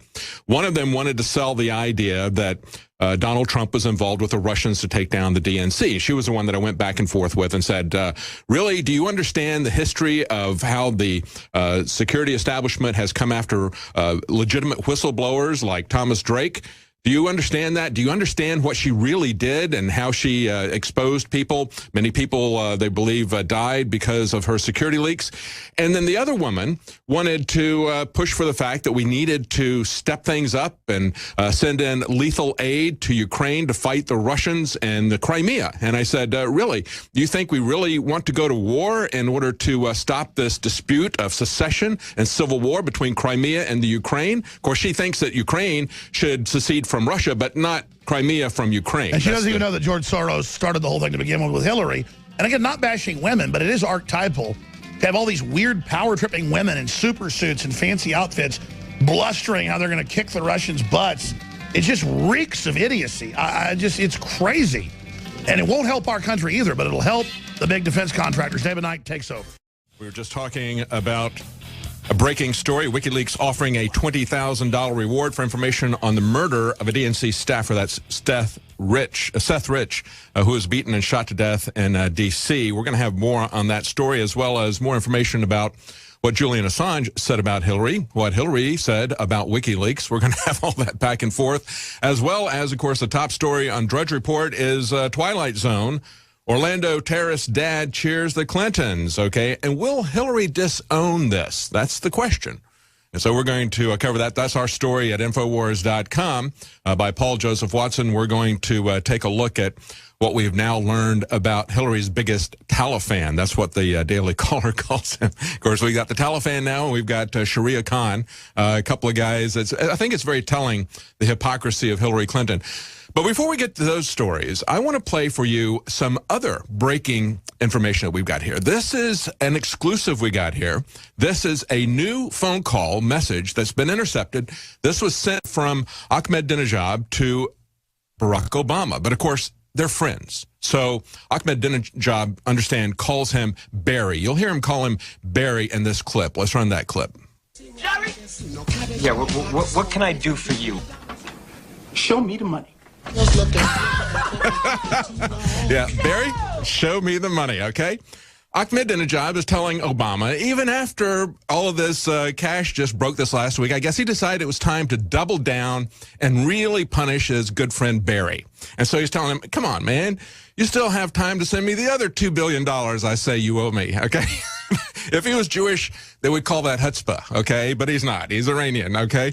Now, of course, he sends him this letter, and it begins with the traditional Islamic greeting, Assalamu alaikum, I guess, if that's the way you pronounce it. I'm sure I will become much more of an expert with all the Muslims that we're bringing into this country. I'll be able to pronounce that precisely very shortly, I'm sure. But he went on to say, your campaign slogan was change. You claim to be determined to change those policies as well as your behavior. So, in other words, Barry, send me the money. Send me your change. All your change, you can send it in any kind of currency you want. Just put it on the plane and fly it over. You know, they had to have a plane to get that $400 million worth of cash in foreign currency to them. I wonder how many planes it would take to get $2 billion. You know, we could could work that out mathematically with a lot of how many pallets would that be. But remember that in April, the Supreme Court ruled that Iranian assets worth $2 billion must be paid to American families whose relatives were killed in Beirut and Saudi Arabian military attacks that the U.S. government said were the cause of Iran. They took place in 1983, 1996, the Khobar Tower bombings. Understand how this is rolled out by the Democrats, okay? We had Hillary Clinton say, hey, this is an old story. No, it's an old conspiracy, okay? This is something we didn't learn about until last Wednesday. It's not even been a week. But immediately she said, this is an old story. What was new about it was the fact that we saw for a fact that Wall Street Journal and others uncovered the fact that this was done as a money laundering expedition. And of course, as a National Review pointed out, they went through various phases, okay? They say, well, this is an old story. It's already been talked about. I'm not going to talk anymore about it. That's Hillary's approach. Of course, the media covers for them and say, you know, hey, Donald Trump is talking about that. He's looking at B-roll. That's not an actual plane. Then when we started to say, well, it's ransom, you know, they said, well, no, it was just a coincidence that they picked the day that the hostages are going to be released to release this $400 million in foreign currency from a Swiss bank, a Swiss central bank, put it on a secret flight to send it to them. That was all just a coincidence, okay? But then we had the hostage pastor come out and say, no, we were told, we were held overnight for many, many hours. We had to sleep there. We were told you're not leaving until the other plane gets here. So, okay, now it's a ransom. We can call it I-ransom, okay? That's what it ought to be, the instead of a Watergate or some Ransomgate or what. It should be called the I-ransom story here. Now, Barack Obama said, well, we had to do that. We can't just write them a check. A National Review said, that's right, you can't just write them a check because that would be a violation of law. That would be a violation of your own sanctions that you have renewed every year, that have been renewed every year since 1995 when Bill Clinton put them on Iran. Okay? Understand the fact that when the Department of Justice said, we don't want you to do this, they weren't saying didn't want to do that because it was bad policy. That was because it was illegal. And let me read you some of the laws here, okay? Just 5 months ago, as a matter of fact, after I-ransom, Obama said, Iran has been designated, this is his statement, okay, has been designated a state sponsor of terrorism in 1984. Iran has continued its terrorist-related activities in 2015. And then, of course, the law says the exportation, sale, supply, directly or indirectly from the U.S., okay, wherever it's located, is prohibited. On the very same day they got the hostages and gave them the secret payoff, the Treasury Department said the clearing of U.S. dollar or currency-denominated transactions is prohibited, and that is punishable as a felony with up to 20 years in prison. But, of course, we have reached the point in America where powerful people are not punished according to the law, just the rest of us. Welcome back to the Alex Jones Show. I'm David Knight, and we're going to return to more political intrigue and hypocrisy and lies in just a moment. But before we do, I want to talk to you about something serious. Dog sperm. Yes. This is a story from the Drudge Report, and it actually is quite serious because, you know, the dogs in this case are really kind of like canaries in a coal mine. Things happen more quickly to dogs and other animals because they have a shorter lifespan. What this story tells us is something we've been telling you about the food supply for a very long time. And what they're talking about here, quite frankly, the sperm quality in dogs has fallen rapidly over the past 3 decades. This is a trend, they said, that could help to explain the decline in human fertility. We're seeing throughout the West, and it's been blamed on sociological issues. We've seen a lot of people say, well, you know, it's just as we become more, we have this modern lifestyle, and women are interested in their careers, and they're delaying childbearing. And yes, all those things are contributing factors, okay? But when you look at a situation where throughout the West, you're now getting to reproduction rates that are just barely above 1. You have to be over 2 in order to even maintain your population. So we see throughout Europe, for example, the Italians who just a couple of generations ago used to have an average 5, 6 kids or more in their families, all of a sudden that dropped to the lowest in Europe. So they're just barely over 1. Now, it's not strictly sociological. I believe, and many other people believe, that there are physiological things that are going on that are tied to the kinds of things that we're exposed to in terms of our food, the additives that go into our food, in terms of chemicals that we're exposed to in the environment. And this is what they're seeing, of course, in the dogs, because it's going to show up in dogs more quickly. They say they highlighted a potential link between environmental contaminants and fertility. Scientists discovered chemicals which have a detrimental effect on sperm function in some commercially available pet foods. Understand that it's not significantly different for humans either. The difference is they can see these effects more quickly, and they can do more tests on the dogs than they're going to do on humans, okay? They say this is the first time such a decline in male fertility has been reported in the dog, and we believe this is due to environmental contaminants, some of which we have detected in dog food and in the sperm and in the testes of the dogs themselves, okay? This is from the New Scientist. This is one of the reasons that we have the kind of products that we have here, folks.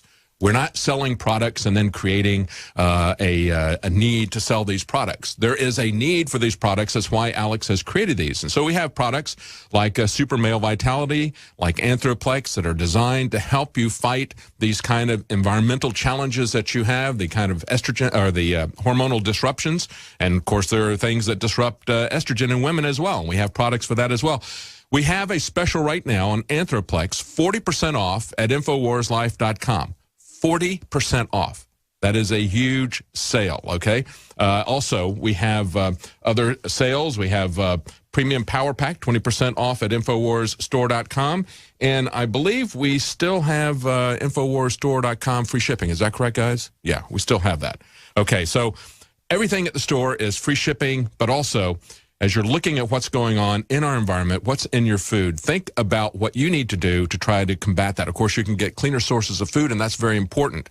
But there's so many different ways that you can be exposed to environmental contaminants in food and other chemicals. Take things that will actually help your system, things like Anthroplex, and it's 40% off at InfoWarsLife.com. Now, I want to go to some videos that we have of Hillary Clinton and Julian Assange. There's a back and forth going on. Of course, Hillary Clinton is just dismissing this stuff as a bunch of conspiracy theories. But I want to play for you the video that we have of Julian Assange talking about the Russian, supposed Russian connection with Donald Trump. Any Russian connections between Hillary Clinton and Russia? Any Russian connections there? Hillary Clinton has done quite well strategically to try and draw a connection between Trump and Russia because she has so many connections of her own. Now, my analysis of Trump and Russia is that there is no substantial connection. Why do I say that? Well, because Trump was trying to invest in Russia before Putin in the 1990s, after Putin, in fact, nearly all the way up to the present moment. And he's had no success. He did not manage to build hotels and so on in Russia. So that shows how insubstantial his contacts are. There's an extremely well-documented pattern of when Hillary Clinton was Secretary of State, those people, companies, governments, who wanted a decision by the Secretary of State in their favor, making large donations to the Clinton Foundation, or in some other cases, business deals with the people around Hillary Clinton. Now, one particular instance is the approval by Secretary Clinton of selling 20% of the US uranium reprocessing rights to a Russian company to be exported to Russia.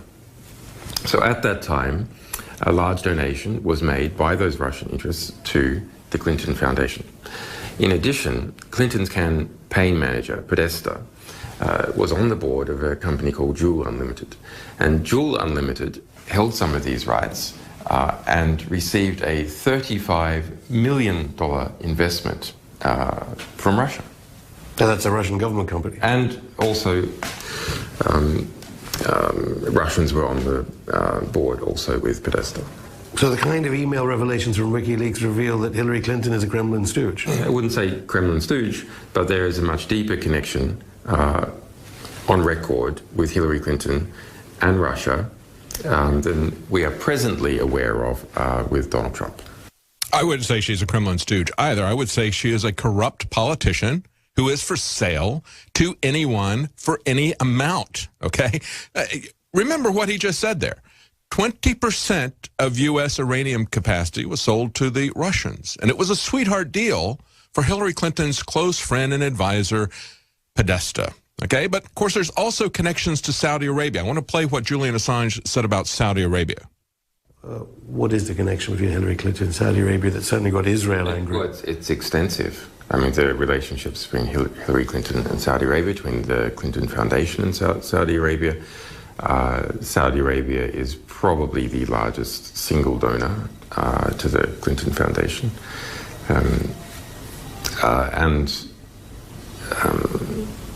You can see Clinton's arms export policies while she was Secretary of State, favoring extensively Saudi Arabia. Yeah, William. Absolutely. And, you know, there's a story at Breitbart pointing out how Hillary Clinton's State Department rubber-stamped visas for a record number of Saudi visitors. Remember that they gave, they're bragging about the fact that they gave Hillary Clinton 20% of her campaign funds. We'll get to that in just a moment. And we've talked about that before as well. But it's important to remember this, to put this all in context. Say despite, this is Breitbart, despite evidence that Saudi Arabian terrorists exploit the U.S. visa program, and that would be the visa program, the EB-5 visa program that Khizr Khan, or as I like to call him, Sharia Khan, specialized in. Okay, he specialized in getting people from Saudi Arabia and some other Arabian countries into this country using that visa program, EB-5, which has been flagged by a lot of people in Congress as well as Homeland Security as being a very fraudulent system, one that is fraught with a lot of security issues. But this is what she did for them as Secretary of State. She doubled the number of visas for Saudi visitors while helping to cut a deal with the kingdom to waive security procedures for Saudi nationals. With their rival, the U.S. counter-jihad has learned. They point out that the annual number of non-immigrant visas issued to Saudi nationals soared 93% during her tenure as Secretary of State. They said that it also would allow Saudi visa holders, this is what Hillary Clinton did, allowed Saudi visa holders to enter the U.S. as, quote, trusted travelers. Okay? They could bypass normal border security processes. Trusted travelers. You know, kind of like George Bush trusted the bin Ladens and flew them out the day after 9/11 on 9/12. He flew them out even as they were blaming Osama bin Laden for the 9/11 terrorist attacks. They fly his family out. And, of course, we've seen the connections in the 28 pages. We know how closely Saudi intelligence is linked with the CIA. We know that they are linked with the Federal Reserve, the petrodollar that was created by Nixon and Kissinger. But to say that they're trusted travelers, no, really, I think she meant to say they were trust fund travelers. You know, the people who give her the cash, who provide her with her trust fund. This story that we've covered before as well from Zero Hedge, where Saudi Arabia bragged that they'd funded 20% of Hillary's presidential campaign, okay? And understand, this happened at the same time as the Orlando shooting. So when we look at this Twilight Zone headline that Drudge is featuring at the Drudge Report today, the fact that you would have the father of the Orlando shooter at her rally, as Biggs has pointed out, that they would vet him and deliberately put him behind her. That's not something that just anybody that goes to the rally gets to be behind the candidate. They would let him go to the rally, put him behind her.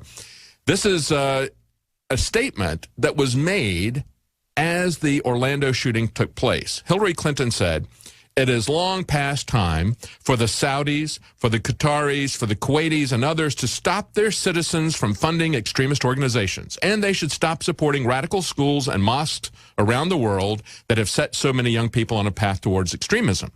Yet she's the one who doubled the number of people coming in from Saudi Arabia. She's the one who made them trusted travelers, okay, greasing the skids for these people. Why? Because of money. That's why. So you got her doing this and making this speech right as the Orlando shooting is taking place. You've got her putting Khizr Khan, the guy who supports Sharia law, who has commented on it many times, who's written fawning reviews of the analyses and the papers about Sharia law that have been done by the founder of the Muslim Brotherhood and others. She chooses that guy to speak just before she accepts the nomination. The guy who supports a system of law, and understand this, folks, Islam is not just simply a religion. It is a theocracy that they are selling you, okay? It is a unification of church and state. These are the Democrats who go to such lengths to say that no expression of Christianity is allowed because we must maintain this extreme separation of church and state. So you're not free to practice your religion if you're a Christian. But if you're a Muslim and you want to throw women off the bus and gays under the bus, then you are welcome to introduce Hillary Clinton when you support that kind of Sharia law.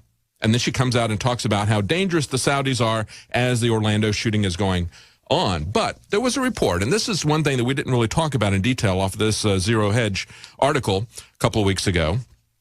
When this article came out, this information was put out by the Petra News Agency, okay? And what they had were comments from the Saudi Deputy Crown Prince Mohammed bin Salman. It included the claim that Riyadh had provided 20% of the total funding to Hillary's campaign. Now, they deleted that report, but however, we have a screenshot of it. And if you look at that screenshot, it's very important. They say the important part of Prince Mohammed bin Salman's statements before traveling to America, this is their summary of it.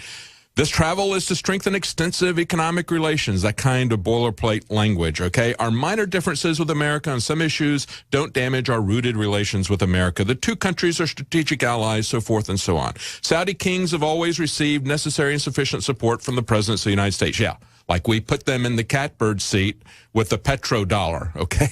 They agreed to back up our worthless currency, and we agreed to do anything for the Saudis. Then they go on to say this: Saudi Arabia has sponsored both Republican and Democrat Party of America. In America, current elections also provide with full enthusiasm, I'm reading this just as they wrote it, 20% of the cost of Hillary Clinton's election. Get that? 20% of the cost of Hillary Clinton's election, even though some events in the country don't have a positive look, to support a woman for presidency. You know, because the Saudis are all about women in leadership positions. I covered a report not long ago about how the women in Saudi Arabia went nuts over having one night a week in an amusement park where they could go in and wear regular clothes and not have to dress themselves in a shroud. And they could drive bumper cars because they can't get behind the wheel of a car outside of the little bumper car arena on ladies' night. Okay, they could go in there, they could watch movies, they could dress normally, they could even drive a little bumper car. And they loved that release from a little bit of the pressure put on them by the religious police of Saudi Arabia. The people who, by the way, last year, that's that article. Great job, guys. You found that. Look at that. They're dressed in the burqas. But actually, they don't have to dress in the burqas on ladies' night. They can take off the burqas when they go around there. That little bit of freedom. You know, these are the people that are supporting Hillary Clinton. But she says it's just a conspiracy. Okay, there's no limit. The Trump campaign has never met a conspiracy theory it didn't like. Well, you know what? If you want to look at a conspiracy theory, again, go back and look at what Barack Obama did with iRansom. Okay, look at that. Now, as we're looking at some of this other news, while we're on Democrats here, okay. This is a breaking story that Michael Zimmerman gave me. Hat tip to Michael. It says, fresh off of his campaign to make socialism great again, Bernie Sanders buys a $600,000 summer house. Okay, understand, this is not his primary home. He's still going to keep his primary home. This is just a summer home that he just bought now that the campaign is over. And I look at this and it's like, well, you know, everybody's wondering, you know, what Bernie's price was. Was he threatened by the DNC in order to abandon his lifelong principles of socialism and endorse Hillary Clinton? Or was he bought off? You know, they give him a golden parachute or maybe a Goldman Sachs parachute. Is that where he came up with the $600,000 to buy a second home? You know, here you go, Bernie. Champagne wishes and caviar dreams. This is a 4-bedroom, 500-foot beachfront on Lake Champlain. Okay, it's on the east side of the island, facing Vermont and not New York. And when I look at this, okay, this is Let me read you some of the tweets these people have. Man of the people, Bernie Sanders buys a $600,000 second summer home in Vermont. Another one. The socialist now has a summer home. LOL. Y'all got clowned as always. Another one. When you find out Bernie Sanders just used your $27 donations to buy himself a new summer home. Look, he was praising Daniel Ortega and the Sandinistas. Remember that 30-year-old video when he went down there? He just couldn't say enough nice things about them. But you understand what Daniel Ortega and the Sandinistas did. I've been calling him this whole campaign Bernie Sandernista, okay? And actually, I heard some of the Sanders people at the DNC calling themselves Sandinistas. Daniel Ortega was a thief. He was a kleptocrat. He stole all the private property from people, and as he was being driven out by a coalition of lefties and righties, he then privatized that again for himself. We saw the same thing happening with Hugo Chavez. They work for the bankers. Hugo Chavez gave them 700% return on their investment. Now we've got Bernie Sanders with a brand new $600,000. Welcome back to our final segment of the Alex Jones Show. I'm David Knight, your host. Before I get back to the news, I just want to remind you that this is the last chance for free shipping store-wide at InfoWarsStore.com. It is going to end in the next 24 hours. We had told you yesterday it was going to go for another 42 hours, and so we're now down to about 24 hours. But you can still take advantage of this to get some of the off-the-grid preparedness items that we sell at InfoWarsStore.com. Here's a couple of examples and also additional sales that we have. The Premium Power Pack, we have 20% off. And, of course, this is something you can use to even start your car. I've actually done that myself. We had a car that we intentionally left the lights on because we were doing some work outside and ran the battery down because it's getting kind of old. And we were able to easily jump-start that with that little tiny box. It's invaluable. That's a really handy thing to have available for you, especially, you know, if you're a woman and you're concerned about being stranded on the side of the road and how that might expose you to some safety issues. Just carry that little tiny box with you and you can restart that car. Also, if you want to get started on solar power, we have the solar base station that is now 33% off at InfoWarsStore.com. So those are a couple of the specials there, as well as store-wide free shipping at InfoWarsStore.com. And, of course, we have this breaking story that I mentioned earlier from Mikhail Phelan. WikiLeaks is now offering a $20,000 reward for information on a murdered DNC staffer. There have been 3 people linked to the DNC who have died under questionable circumstances since these email leaks that affected the DNC. And, of course, we've had a lot of people die under questionable circumstances with Hillary Clinton. Darren McBreen is working on a report right now with that.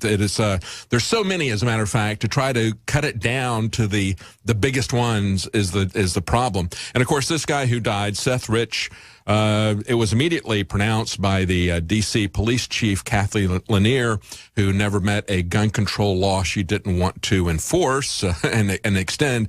She immediately said, well, I think this is a robbery. Yet, they didn't touch his wallet. They didn't touch his watch. They didn't take his phone. Nothing was taken from him. He was just beaten and shot. So WikiLeaks is not buying it. They're offering a $20,000 reward for information about his murder. Now, in other news, we have a question by the New American. They ask, could an increase in gun ownership impact the election? This is a very interesting way to look at this. This is John Lott's organization, who said during President Obama's administration, the number of concealed handgun permits has soared to over 14.5 million, a 215% increase since 2007. More than 6% of the adult population now has a permit to carry concealed. Do you want to lose that right that you just newly discovered, folks? Because you will if Hillary Clinton gets elected. She will appoint judges all up and down, not just in the Supreme Court, but she'll appoint judges everywhere to do everything she can to shut down your right to keep and bear arms. And they pointed out this from the Heritage Foundation. They also noted that the swing states have the biggest increase in the number of permits. Florida, for example, has 1.6 million, while Pennsylvania has 1.2. Ohio, Michigan, North Carolina each have more than 500,000. Indiana has nearly 750,000. These are all states that were carried by Obama in at least one of his last 2 elections. But then on the other hand, we have the federal civilian workforce has soared to 2.79 million just recently. We've had a massive uptick in the bureaucracy. You know who those people are going to be voting for. And don't forget, when you look at this and you look at where we're headed, the disruptive technologies that are coming towards us, you're worried about the DNC hacks. Worry about them hacking your transportation. As I pointed out last night on the Nightly News, these hacks that they're demonstrating at DEF CON and Black Hat Conference, one of them, with just off-the-shelf components, with just a fish depth finder, they could completely blind a Tesla car. Turn it into, as a guy who sent it to me said, turn it into Helen Keller on a NASCAR track. Join us tonight for the InfoWars Nightly News, 7 Central, 8 p.m. Eastern.